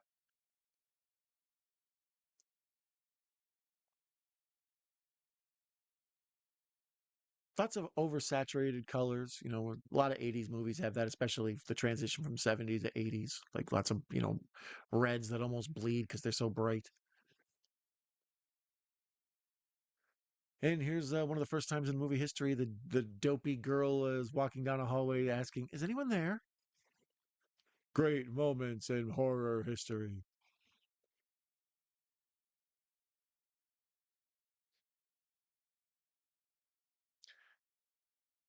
Oh, okay. Well, now she's gonna get ready, so she has to take her pants off and bounce around in her underwear. So yeah, you're asking for it, young lady. Don't you know what happens in these movies?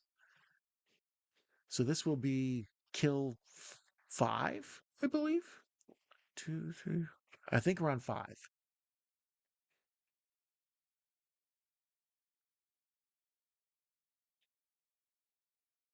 Yeah, I mean it fits with the other Friday the 13th. It's been a minute. This is the one I watched the least. Three, four, like I mentioned earlier, all the ones in the middle there. Three, four, five, six, seven is the block in the middle there I watch, and then kind of the early ones and the later ones aren't as good. But this one, I mean, it has that look, if nothing else than just by default of hairstyles and costumes and stuff.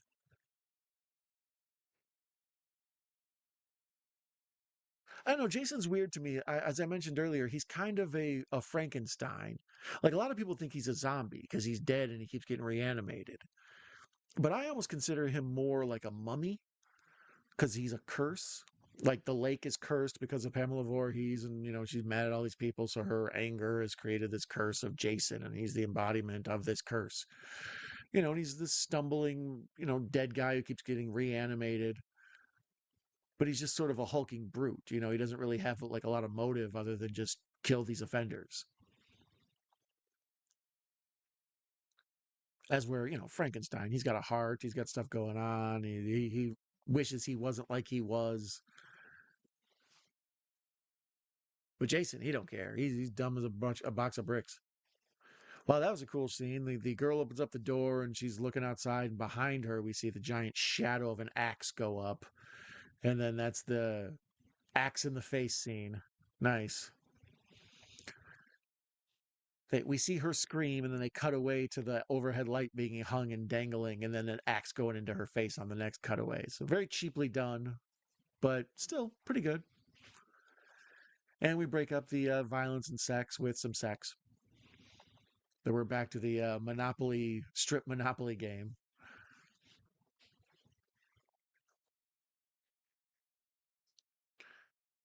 And an old girl, the main one with the Dorothy Hamill haircut.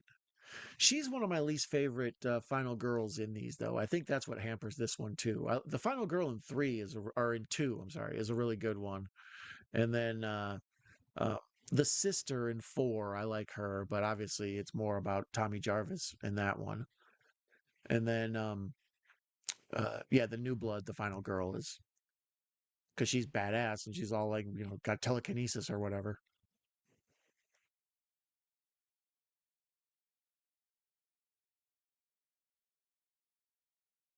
Yeah, it's weird. This movie doesn't have a lot of like I don't know. It's made very cheaply. There's not a lot of cinematic like ooh that was a daring shot or ooh they really went with something there. No, it's pretty much cut and dry. Try to put the important part of the scene on the rule of thirds. Squares. A lot of the lighting is a little bad, but especially in this era, the cameras weren't quite equipped to film in dark light, and trying to light outside in the dark without just like blasting it with lights really impossible because you need generators and stuff. That's why a lot of movies do day for night where they film it in the day and then they just like color correct it to like a blue to make it look like they're at night. It looks terrible. Never do day for night. The amount of times it works is very limited. So here we're at the good old fashioned diner, and this sort of flow lady with looks like everybody's great grandma, and old buddy who's the guy in the raincoat later on, the mustache and glasses guy.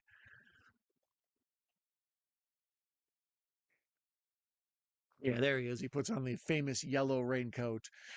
I think when I call this a giallo, he's one of the main reasons for it. It's like you and your bright ass yellow raincoat. What's more giallo than yellow? Um, But once again, the idea of the outskirts of the town is kind of interesting to me. Like, there's the people that live around the lake and the house is on the lake, and you just presume Jason is just stalking from house to house. But every now and then there's like a diner or like a roadside thing, somebody selling fireworks, right out. Jason's out lurking around looking for extracurricular kills. Kill count's only at like 6 in this. I gotta go find somebody at a diner and up the ante.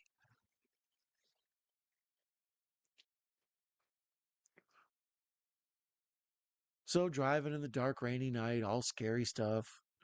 Like I say, this movie knows to hit the tough beats, the snakes, the creepy old cabins.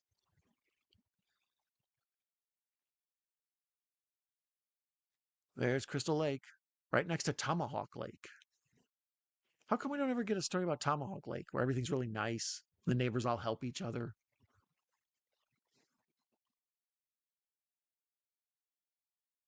So here's a little girl in the green raincoat.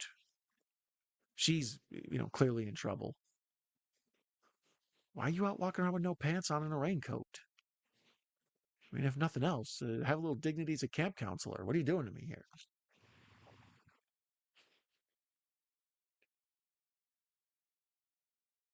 So here's the classic person doing something and then they hear a noise and they look away and then they're like, no, it couldn't be.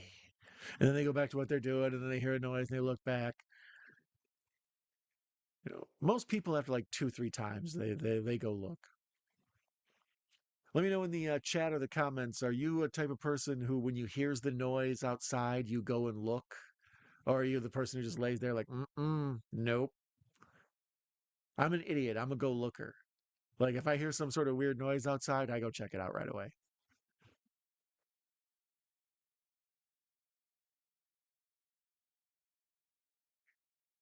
Once again, slow, drawn out suspense. I like the suspense of these. I mean, you need to build up the impending danger. The later on they become very surprise kills. That somebody maybe gets a little bit. It's almost like a jump scare. They turn around into a knife in the face or whatever. This movie also, though, when I talk about which ones you do need to see and don't need to see, this is where the famous Jason that comes from Pamela Voorhees in one part of this where she says like mommy and something else, and that they cut together, and that's where that noise comes from that becomes iconic with this. They that's a definite needed thing for a Friday the 13th movie. Has to be in the woods, has to rain, has to have some sex crazed folks. We got to have mama mama.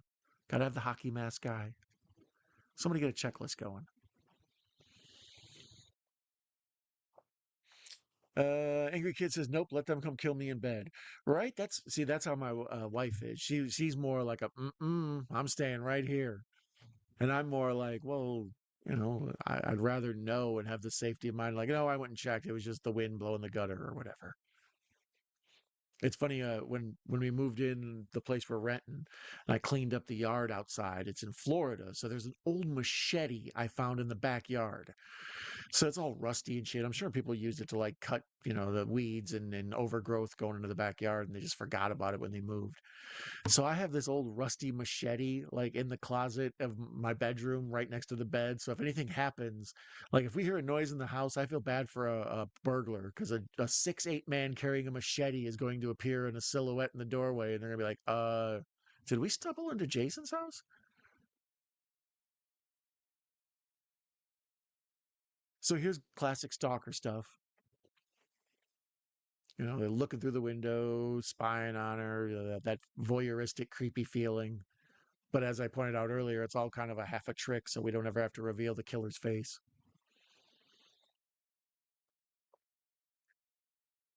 So I think, yeah, okay, the electricity's still on.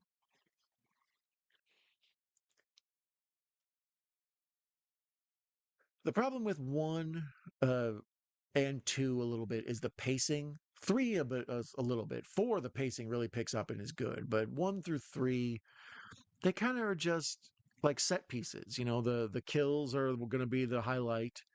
So we just sort of spin our wheels and take time. There's no real story. There's no subtext. No, see, this movie's really about the Middle East. There's none of that with these. It's pretty much just, oh, we thought of a cool way to kill somebody. All right, give it 15 minutes in between the last time we killed somebody.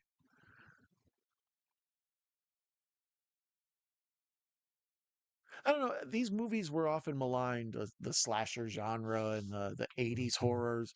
They were often considered like very anti women and like this misogynistic stuff where like it's all about just men exerting their dominance on women or whatever, and I always took it as like the women are the smart ones, like in the horror genre. It's one of the few genres where women actually look smart. They get to be the one that outwits the villain when nobody else does, or it's usually the final girl. If it's a final guy, it's weird. It's very odd. um, or I should say abnormal, not odd. But the idea that these movies are so anti-women when my film, they lift them up, and it's like, well, the ones they lift up are the more like puritanical, virginal girls or whatever, and it's like as the whole thing with Betsy Palmer talking about the campers being too busy having sex to protect the kids. That's the idea. The one that wasn't, and the one that was on the straight and narrow and had her eyes focused, is the one that is, knew how to get away because she wasn't so distracted by peen. So this is kind of a cool shot. I was talking about the lack of daring shots. This is mostly just a black screen and we can hear rain and then we see a flashlight, the white, circle moving around in it.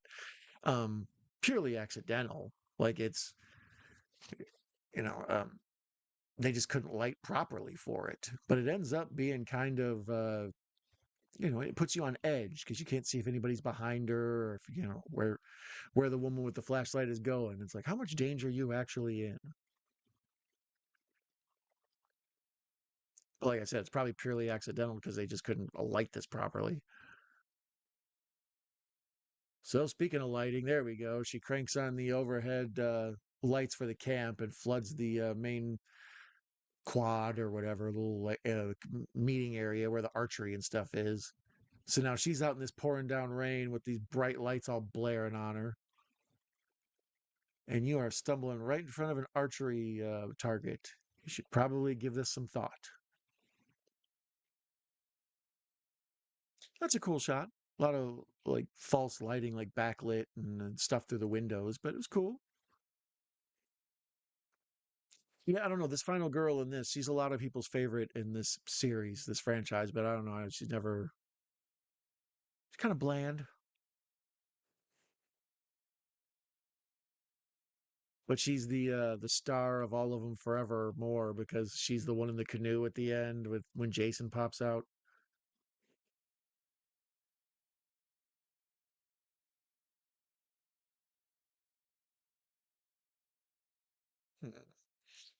So yeah, now she's fixing the fire, and we know Jason's out there, and they're just spinning the wheels of this. For those of you joining us late now, I apologize. The title says we're watching part four, but because Pluto dropped the ball and I wasn't able to get part four to stream for me, no matter how many times I tried, as well as part six and part three. I found part one on Tubi, the only one that isn't streaming on Pluto. So we're watching part one on Tubi. I'll change the thumbnail and the title card later. Sort of a bait and switch, little swerve on y'all.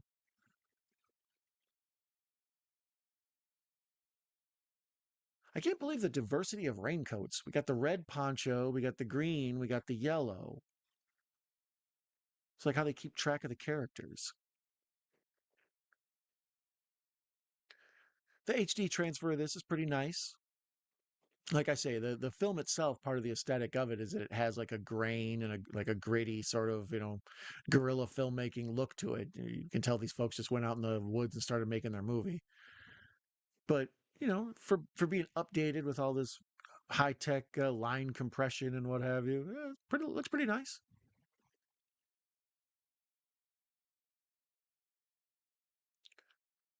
So these two fools come back and they pull back the the cot blankets, and there's an axe there like a person, and they are confused.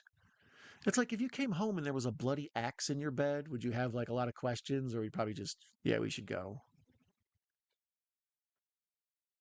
And darn you, I got hit with the ad just as I was excited to see where this was all going with the axe in the bed. Color coded character jackets. Oh, they had action figures in mind like Power Rangers, right? That's one of the things I tell people. Like, there's this big push now for like diversity in film. Like, oh well, we have to have someone from India because there's a lot of India people who watch movies and in our culture, and we have to have an Asian American, and we have to have all these different folks. And instead of doing it because you want, like, you feel like it's your political duty or something, it's like just do it because it's easier on us, the audience, to be like, okay, well, the one brown haired guy was messing around with the other brown haired guy's wife. And then the other brown haired guy came in and told them he's upset and he's going to murder all of them. But luckily, that other brown haired guy, try to mix it up. Let me get different hair colors, different heights, different skin colors. It's easier to keep track of the characters. So the color-coded rain jackets make a lot of sense to me. It's like, oh, well, there's the dummy in red, there's the dummy in yellow, there's the dummy in green. I'm partial to the dummy in yellow.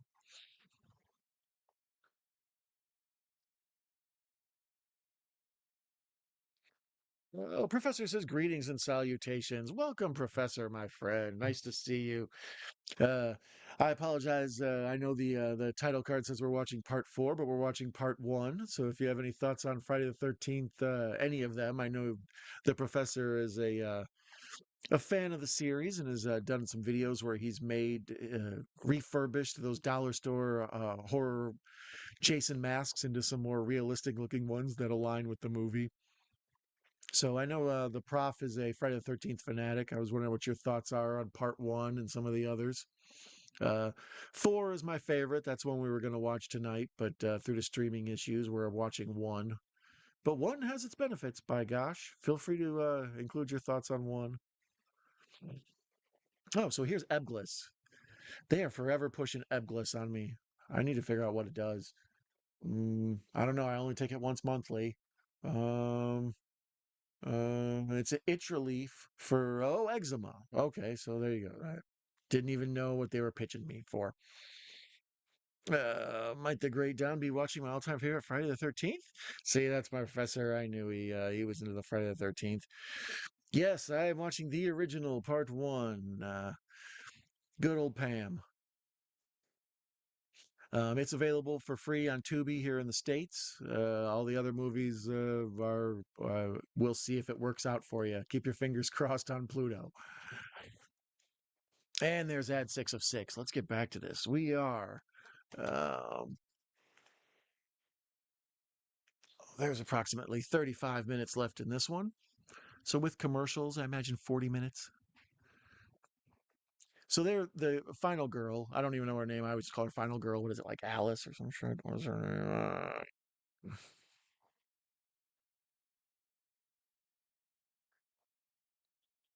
2, part one.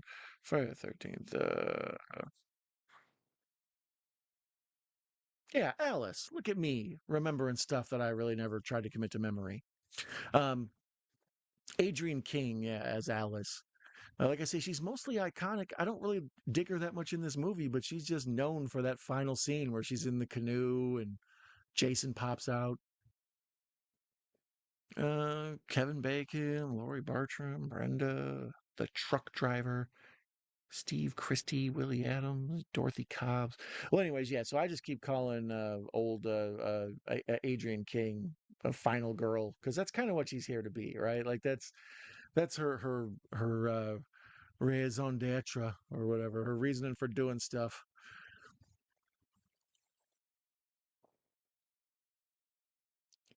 But we're to the dog days of the Friday the 13th movie where Jason's already had a few big kills. The characters in the movie have figured out Jason's on the loose or somebody's killing somebody. So now they're frantically just trying to figure out what are we going to do. And this is usually the make or break point for me on most slasher movies and horror movies. It's like, okay, when everybody understands what's going on, like like how do they act? That's where I determine whether or not I like the character. It's like, oh, that was smart. I would have done that too. That was a good plan. Or they'll do something that I would do and it backfires. And I'm like, well, at least they tried something smart.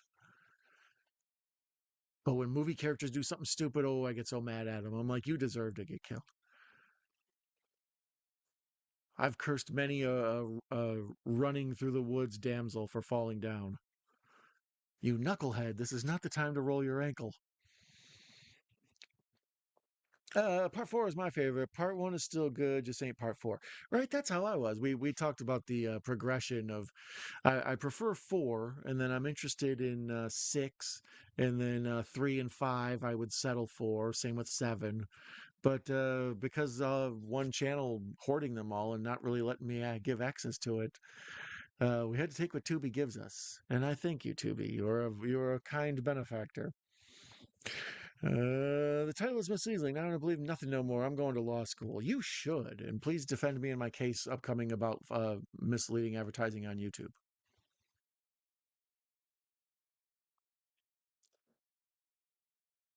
I like the cops in these movies too. The Friday the 13th movies always need a cop or two because they're generally bumbling oafs. You know,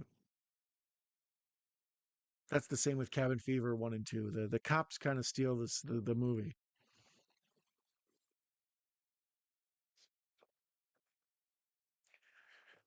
But now we're having this clearly processed shot where these guys are sitting in a fake car that somebody shakes and they're playing, and somebody else is running a sprinkler above the car. But good for them. You know, it's hard to get audio in a moving car. And now old Steve and Roscoe Pico Train are headed to the camp because we have to get this story a moving. But once again, no indication of Pamela Voorhees. No, like, she's the crazy cook. And then we kind of have a feeling like that crazy cook gives me the weird vibes. I think the killer might be her. No, there's like no setup for understanding that she's going to do this. Welcome to Camp Crystal Lake, established in 1935. Yeah, we discussed earlier that this is Jason's birthday, for those of you who don't know, June 13th. Uh, the movie has some sort of debate between different stories of whether he was born in 42 or 44.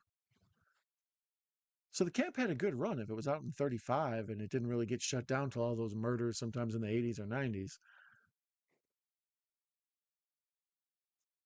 So here's classic dude with the mustache and the yellow raincoat, and we use the POV to hide the killer's face, and he takes one right to the chest. Hey, he should have had a better mustache. Part two and part seven. I love Jason when he takes Manhattan, going on gang members, cleaning up the streets like Batman. Yeah, there was a whole thing. They wanted him to like have a fight in Madison Square Garden, and they wanted him to like do something on the Statue of Liberty, and they were going to go all out. They just didn't have the budget. I tried seeing a Friday the 13th movie, but they expect me to pay to watch them? Nuts to that. I still got my good old deluxe editions. No money for you, streaming service. Right? That's the problem with me. Most of my collection right now is wrapped up in boxes. So I have them in the other room because I just don't have the wall space to put up shelves to put all these damn movies up. So they're all in some box with a big F on it or whatever. And I just didn't feel like digging through them. It's like streaming service, show me what I want to see. And they lured me in and I had it all ready to go. And then they let me down, man. I looked so bad in front of the internet. You embarrassed me, Pluto. How dare you? You either rent or own, Professor. Yes, physical media and VHS will never die. Yeah, I go through that constantly. Um, the missus and I watch movies every night before bed. Like she'll ask, "What are we watching tonight?" And sometimes we'll watch something new because I feel bad she watches stuff I've already seen. But when I want to show her something, like we were trying to watch Fight Club for months and it just wasn't available. Or um, we were watching Mr. Robot, and then somewhere in the middle of season three, Prime quit carrying it and it disappeared for months and months, and we never got to see what happened. And then eventually it came back on Tubi, and we finished it up. Once again, Tubi, my savior. But yeah, you can, I remember for a long time I wanted to do Tombstone as a stream on this channel, and it was never available. And of course, my copy of Tombstone is in a box. So here's Alice sleeping because we have to stretch time. You know, how can we kill a good 10 seconds? I don't know. Show Alice taking a nap. What do we got here? We got orange raincoat, or is that the red raincoat with the weird lighting? So many raincoats, so little time. It's like Pulp Fiction. Here's Mr. Orange, here's Mr. Green, here's Mr. Yellow. Why can't I be pink poncho?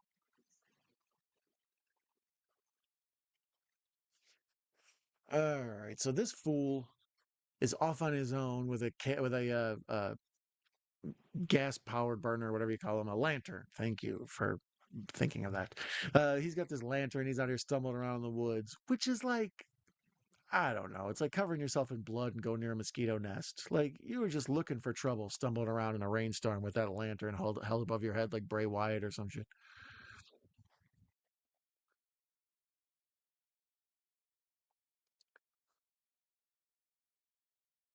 But yeah, as I mentioned earlier, some of the classic Roger Corman premises are being shown in this. It's like you put some big murders up front, and then we kind of chill for a little bit. And there's a lot of just people being people. Like this dude fixing this generator or whatever he's doing, stumbling around in this dark ass room. He is getting nowhere, and it's been like a minute. But that's a minute of time to get us to an hour and a half runtime. That's what I'll never understand. Most movies nowadays are just way too long. They're all like 2.5, 3 hours and stuff. And they seem to like stretch it out to make it like that. But when you make a movie an hour and a half, most of them they seem to be stretching to try to fill the hour and a half.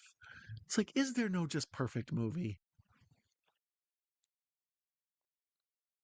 It's one of the things I love about the old school Universal monster movies. They're all like an hour and 10 minutes, hour and 6 minutes. Here's our story. Let's go home.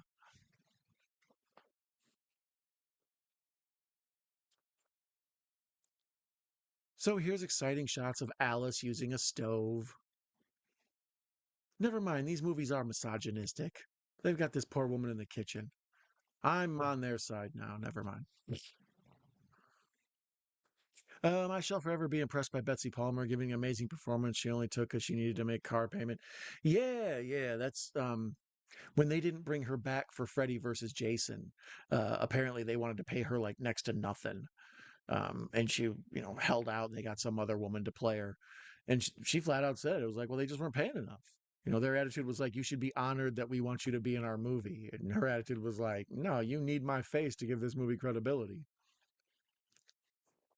One of the things I like about like these classic horror folks is once you get in a franchise like this, or you're an iconic character in a franchise, even if you're not an iconic character, you got the horror movie convention circuit for the rest of your life. Like with all of these actors doing Marvel and stuff, that's what I always think. It's like, well, even if their career fizzles out as an actor, they can always just go to Comic Con and sign autographs because they were Blue Beetle or whatever.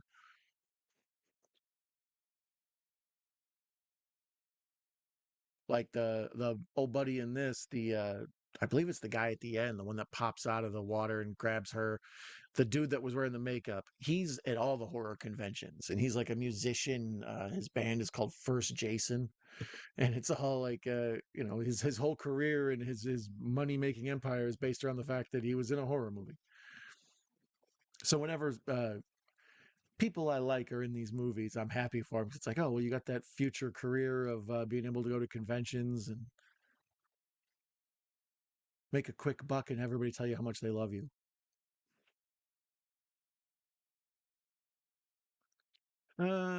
She should have gotten paid more. She's freaking Mama Voorhees, for Pete's sake. Yeah, she's iconic. Like her look and just that hair and the sweater and all of it.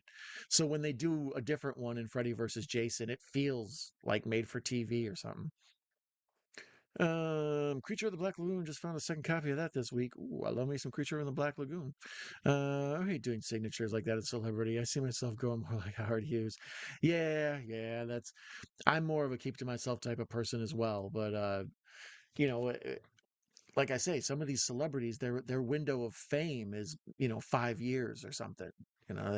One day you're Sam Worthington, and you're every in every movie they make, and you're like an above the title star. And nowadays, people are like, "Who's Sam Worthington?" But he can go to conventions and sign, autographs for Avatar fans, people who love Man on a Ledge or whatever. But he was like in what the Clash of the Titans remakes, all that, but just disappears. So that's how when I see some of these folks that I like my guy Tom Atkins. I love Tom Atkins in movies and stuff, and whenever he turns up, I'm always like, oh, that's the dude. So to know that even if he's not getting film roles, he'll always have that, go to conventions and sign autographs and take, selfies and make his money. I kind of like that aspect of the horror, sci-fi, comic book genre. You know, is there such a thing as a lifetime movie convention where just like a bunch of folks show up like crying and want a picture of with that guy who was the bad guy in the Christmas movie? Yeah. I'm sorry, I'm busy that week. I'm going to a Lifetime movie convention. I have a Hallmark Channel Christmas movie convention.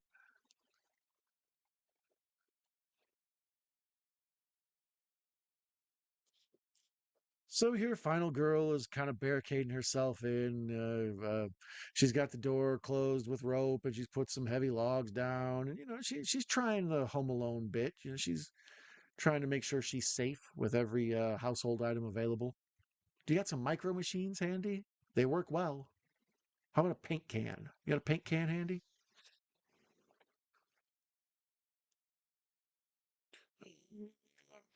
That guy that plays Art the Clown is pretty much set for life with how high demand he is in the convention circuit. Well, yeah, that's what I mean. I talk about some of these folks, like how long will Art the Clown last? Like I don't know, that character's caught on, but like let's say that whole thing fizzles out, and then nobody wants to see those movies, and there's no more money to be made. Well, then yeah, like you say, that dude just has the rest of his life. They. I charge this to come in and sign autographs. I charge this to wear the Art the Clown makeup and outfit, just like Sting used to do. People in movies who use baseball bats as weapons hold them so uncomfortably. Every time I see it, it like makes me unhappy. Like they always choke up way high, like high on it, and they like just swing the tip at stuff. It's like the whole point of a baseball bat is that you don't have to get close to the person you're hitting. You can keep your distance. So like if they have a stabby knife thing, you don't have to get right up on them.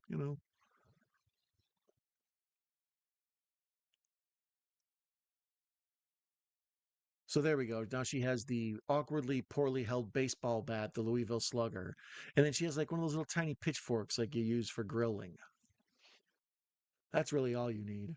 Give me a Louisville Slugger and a rusty grilling utensil, and I'll take on the world. I'll for sure fight that gorilla that the 100 men were supposed to beat. Uh, and Aussie is mentioned, and the ninja reappears. Ginger, how is the down under? It's cold down here for Chicago. We know with the sun here. Oh, it sucks. I miss the sun. THD can be Steamboat Willie the Grinch. Probably more. He will never be out of work. Right? Baseball bat had a horrible range in Silent Hill 4. I hated that weapon. It was a big letdown. Yeah, I think as a video game weapon, that's always like the first one, right? You get the baseball bat or the knife, and then you eventually work your way up to like some sort of gun, and then you get the good guns. You think he might get sick of it? Like he starts resenting how much more popular art, not necessarily him, like in the Gray Ghost episode of Batman the Animated Series. That's deep. Because I always wonder that about like, you know, Robert England. Jeez, I can't believe I forgot his name. Like he obviously embraces being Freddy. And like part of the reason Kane Hodder I think is so beloved is because people love that he loves being Jason. Like he really takes a lot of pride in that. And he puts effort into like how he does the walk and all that. So some folks really seem to get into it. But like if poor Tim Curry was just always Pennywise, he'd be like, I was a bunch of other stuff too. Dr. Frankenfurter.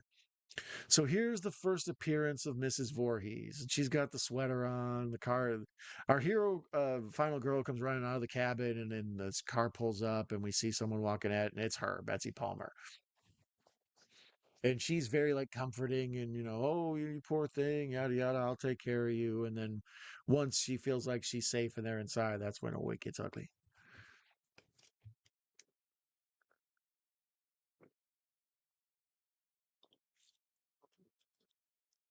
So we've got approximately 15 minutes left, maybe 20 depending on commercial.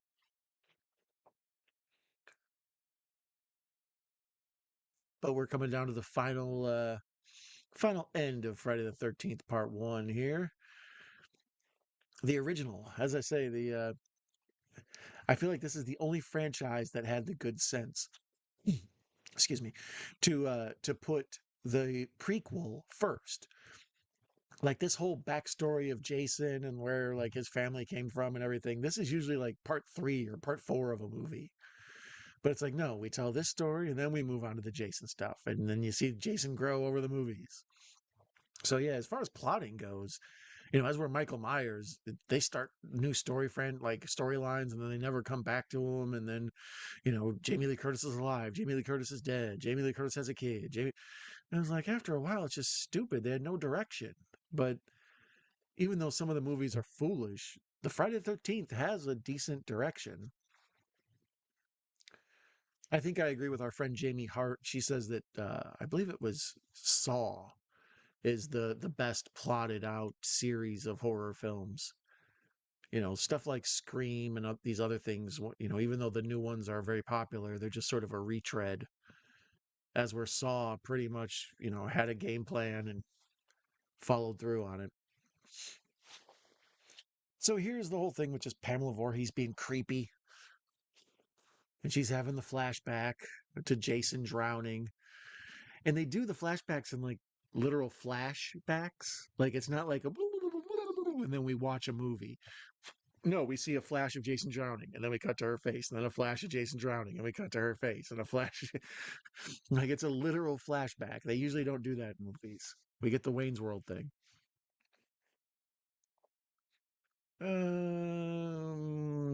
Say the thing, Bart. Come on, say the thing. You got me looking at everything Tim Curry has done, right? Dr. Frankenfurter and all of it. Did you save me some beer? The lovely Mrs. Night Owl popping in the chat, saying hi and seeing if our free beer from our neighbor is still available. It is not. I killed it in my disgust with being able to not watch Friday the 13th Part 4 and stumbling around for a half hour. But for those of you who are interested in the lovely Miss Night Owl, Kayla, she was on the previous stream I did a couple nights ago for the full moon where I watched Teen Wolf. So if you'd like to see meet the lovely Mrs. Night Owl, she pops in at the end. She's there when we hunt down the elusive Flasher at the end of Teen Wolf. That's a fun experience to have with your significant other. We saw a stray peen, a rogue dong. Um, So here's classic horror movie stuff. The final girl is running away, in terror, and as she realizes she's in big danger. And everywhere she goes, she just finds a new dead body. And sometimes they like fall like very appropriately. Like she'll just be running and then suddenly one will fall down. That's real big in horror movies. Bodies hung upside down like to fall down when other people walk near them. They're like body booby traps. No, dear, I drank the last of this, but there's roughly. Wait a minute. Okay, now I drank the last of that. But there's roughly 15 to 20 minutes left of my movie. If you'd like to join me afterwards, do all sorts of stuff. You pick what you like. We can have a snack, step outside, fool around. Got lots of options, babe. I love you. Um, Sorry for that bit of a romantic grossness. My one and only gripe with Friday is that Mama Voorhees should have been introduced earlier because she pops in and you're like, who is this chick? Yeah, that was my beef too. Like, I feel like she kind of should have been lurking around the movie. You know, she was the boss of the counselors, or she was the camp cook, or she's the lady that rents the canoes, or some crap, right? Like, at least it's Chekhov's gun, right? If you're gonna, you can't just throw this important piece in at the very end. We needed to introduce her up front so there's some connection. You know, it should have been Crazy Ralph, the way normal movies work. I think that's what they want you to think, actually. That's why they put Ralph there. So you're like, oh, I bet it's that, mentally unwell guy.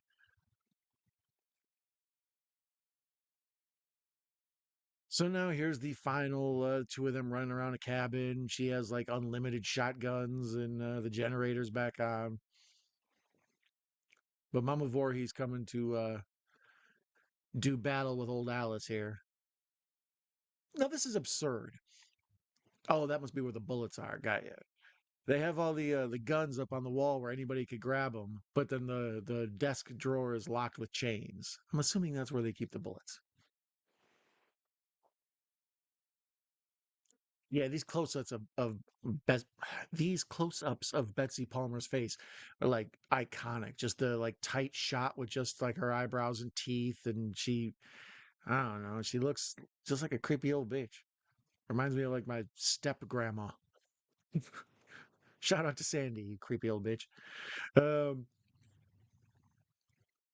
Let's see. Follow though. I don't know all those apprentices and the secret apprentices and the super duper secret apprentices and Saw kind of got out of hand. Yeah, I do agree with that with Saw that it you need to almost binge them and watch them like they're a streaming series or something because they'll be like at the very end, dun dun dun, and it's like, who is this dude? It's like, oh yeah, it's the detective from part six. It's like that was 3 movies ago. What are we doing?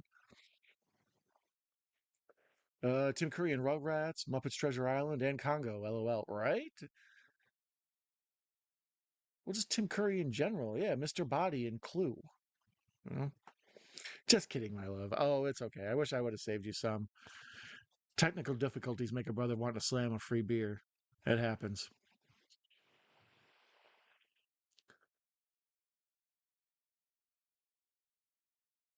Oh, that was a good shot. It was like a pan shot where we see Pamela walking across, in front of a picnic table. And then there's almost like a jarring freeze to the camera. And then we see Alice is hiding behind the picnic table that she walked by. So it looks to me like it was two separate shots that they kind of cut together with that little jump there. But they're trying something. This movie lacks a lot of trying something. It's very shot, very basic bitch, very basic spork. I love the Night Owls. Thank you, Angry Kid. Nice to see you. Yeah, the Night Owl family. Oh, the Phantom Dong. Yeah, she remembers the Phantom Dong. It traumatized her. I can't deal with Soft Professor Hello. He stole the leprechaun's tricycle. I still want to see Spiral. That's another one I've been meaning to check out forever, and I can't ever find it on streaming. Whenever it's available, I miss it. That and the Fantasy Island Blumhouse movie. I'm forever looking for those movies on streaming, and they're never available to me. Step outside, snack, then cuddles? Look at you. That's a woman with a plan. Is there any wonder why I'm madly in love with her? Is Crazy Ralph Jason's dad? That's an interesting question, Jason. I've never given that any thought, but I think you're onto something. Best summer camp movie: Friday the 13th Part One, The Burning, or Sleepaway Camp One. Mm,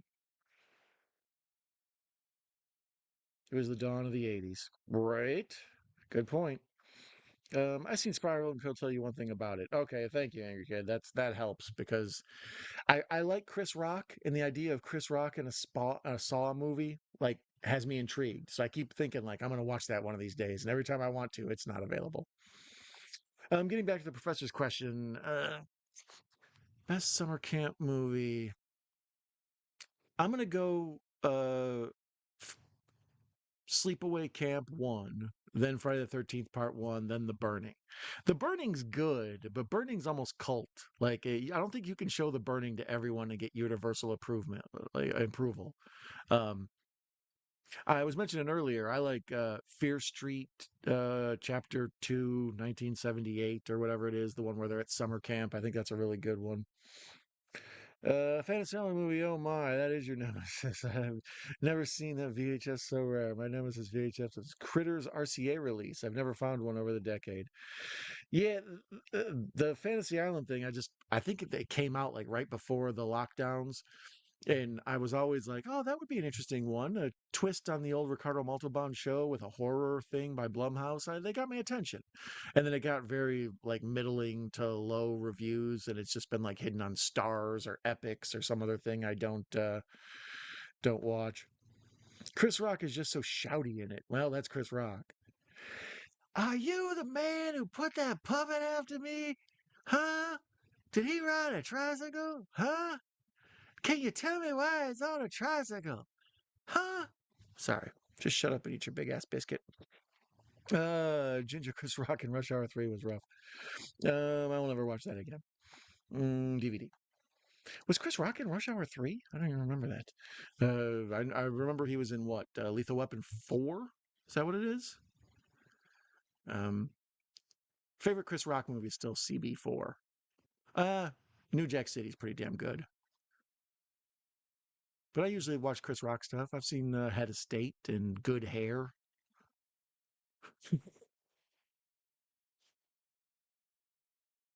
Uncanny Impression, right? I often just call people up and pretend I'm Chris Rock. Is your refrigerator running? Is it? You better go catch it. Sorry. Who knew I had that in my bag of tricks?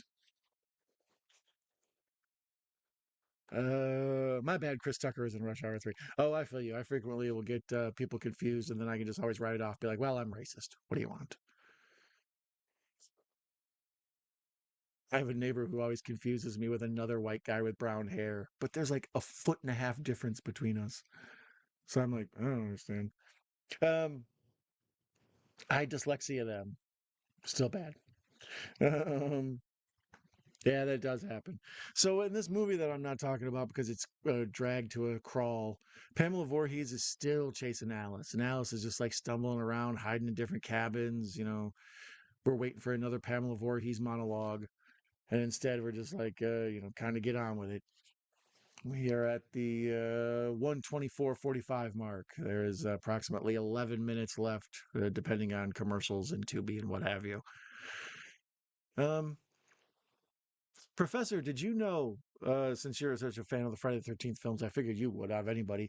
Did you know that these are called Friday the 13th because that's Jason's birthday? I don't know why I'm the only one who. I feel like I'm behind on this. I feel like everyone else knew and I didn't. Because I always wondered, why are these Friday the 13th? They never mention it. They're never like, oh, we can't go there then. And today is actually Friday the 13th, Jason's birthday. So happy Jason's birthday to you. Happy Vor Hanukkah.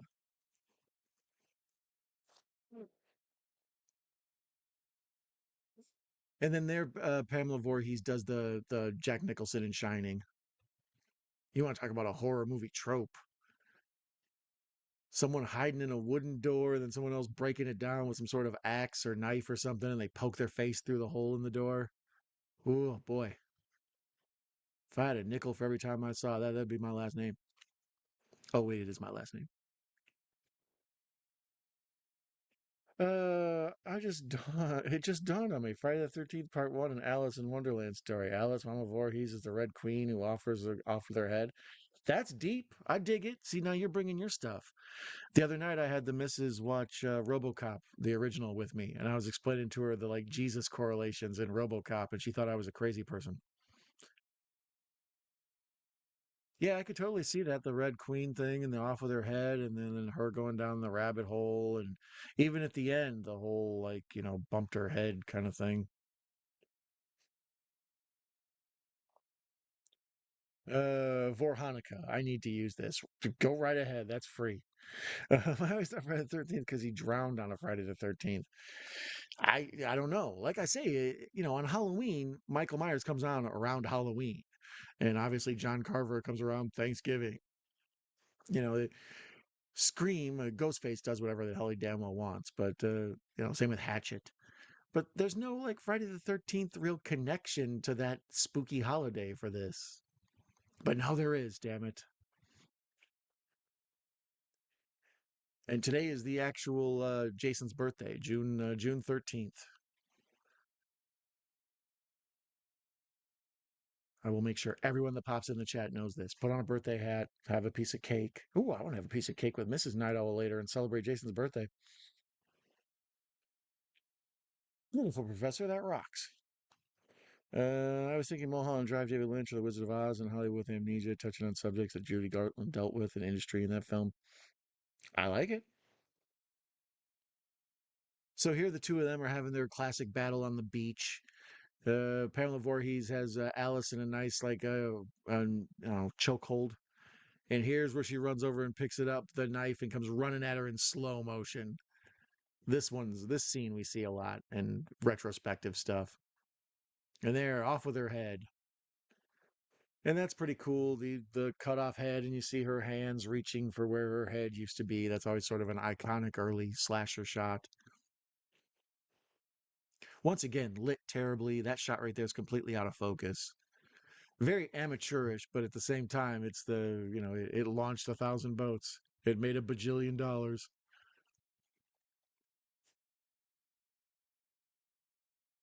So she's cut off the villain's head, and her thought is, what I need to do is get in this canoe and just go out in the middle of the lake.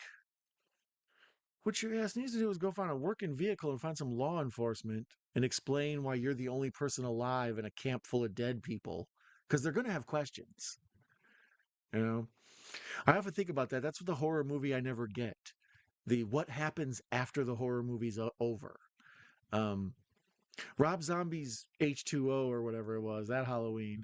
They kind of talk about it a little bit, like the tragedy that falls after you've been attacked. Because if everybody you're on a vacation with dies and you go back to work, people are going to look at you like, I bet they killed them. The police are going to have questions. How come all your friends are stabbed to death and you're fine?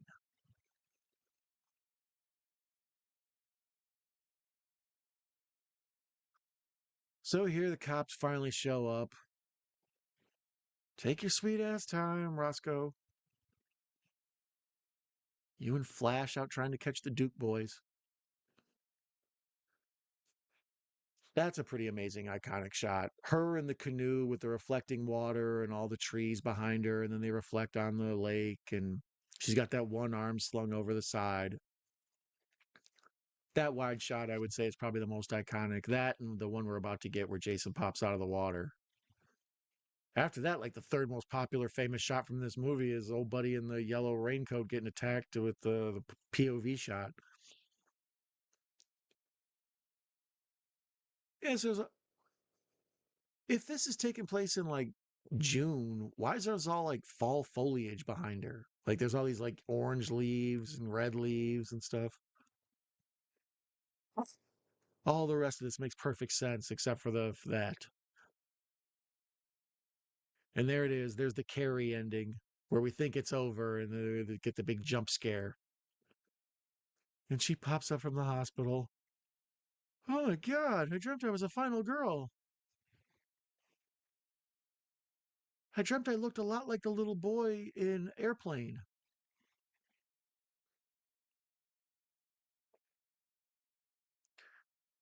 So everyone just sort of looks at her like disapproving, like, well, I'm glad you survived, but you're kind of a dope.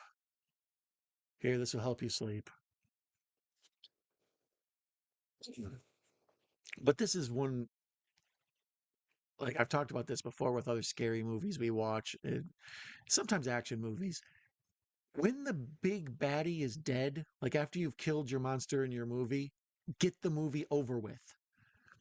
After the villain is gone, everything beyond that is like, we don't need this. We don't need your little epilogue. Like, kill off the villain and get on with it. Credits. King Kong had the right idea. Kong falls off that building, and then they're just like, "'Twas beauty that killed the beast." Credits.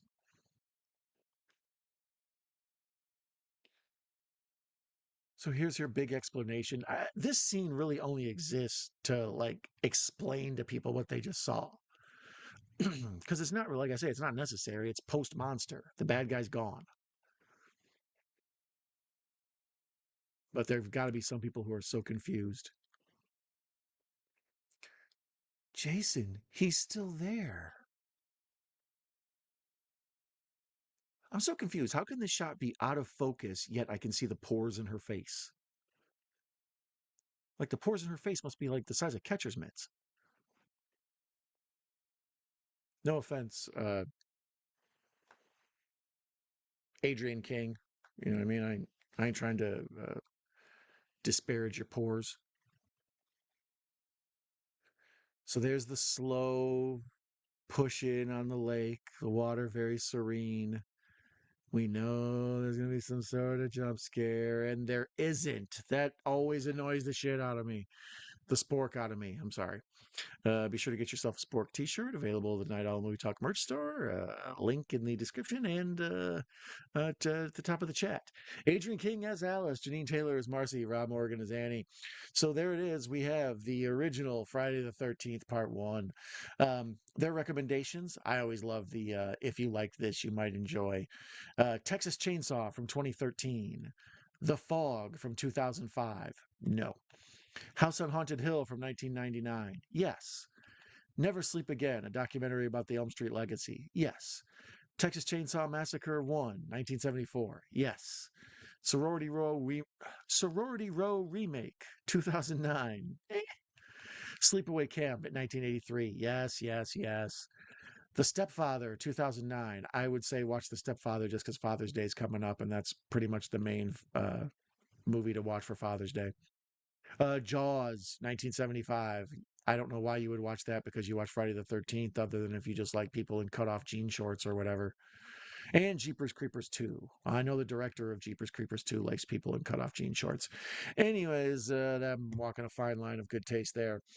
That ought to do it with our celebration of Friday the 13th. If you would like more Friday the 13th content, I have a video where I show my collection of Friday the 13th collectibles, discs and VHS and t-shirts and what have you. Look at this one. Yeah, I'd be Friday the 13th and bro. Otherwise, I have a 5-4, the show 5-4, where I explain 5 movies for any one subject or genre. And the 5-4 for Friday the 13th is always a classic one. I dress up like Jason. I'm fun like that. Also, I recommend that you have yourself a good Friday the 13th. Don't go alone in the woods. Don't ask anybody's there. Hello, is someone there? And certainly don't eat those damn enchiladas. Sorry I had to lie about what we were watching, and it turned out to be something different. But really, to go from Friday the 13th Part 4 to Friday the 13th Part 1 isn't that big of a difference. We'll fix the thumbnail later.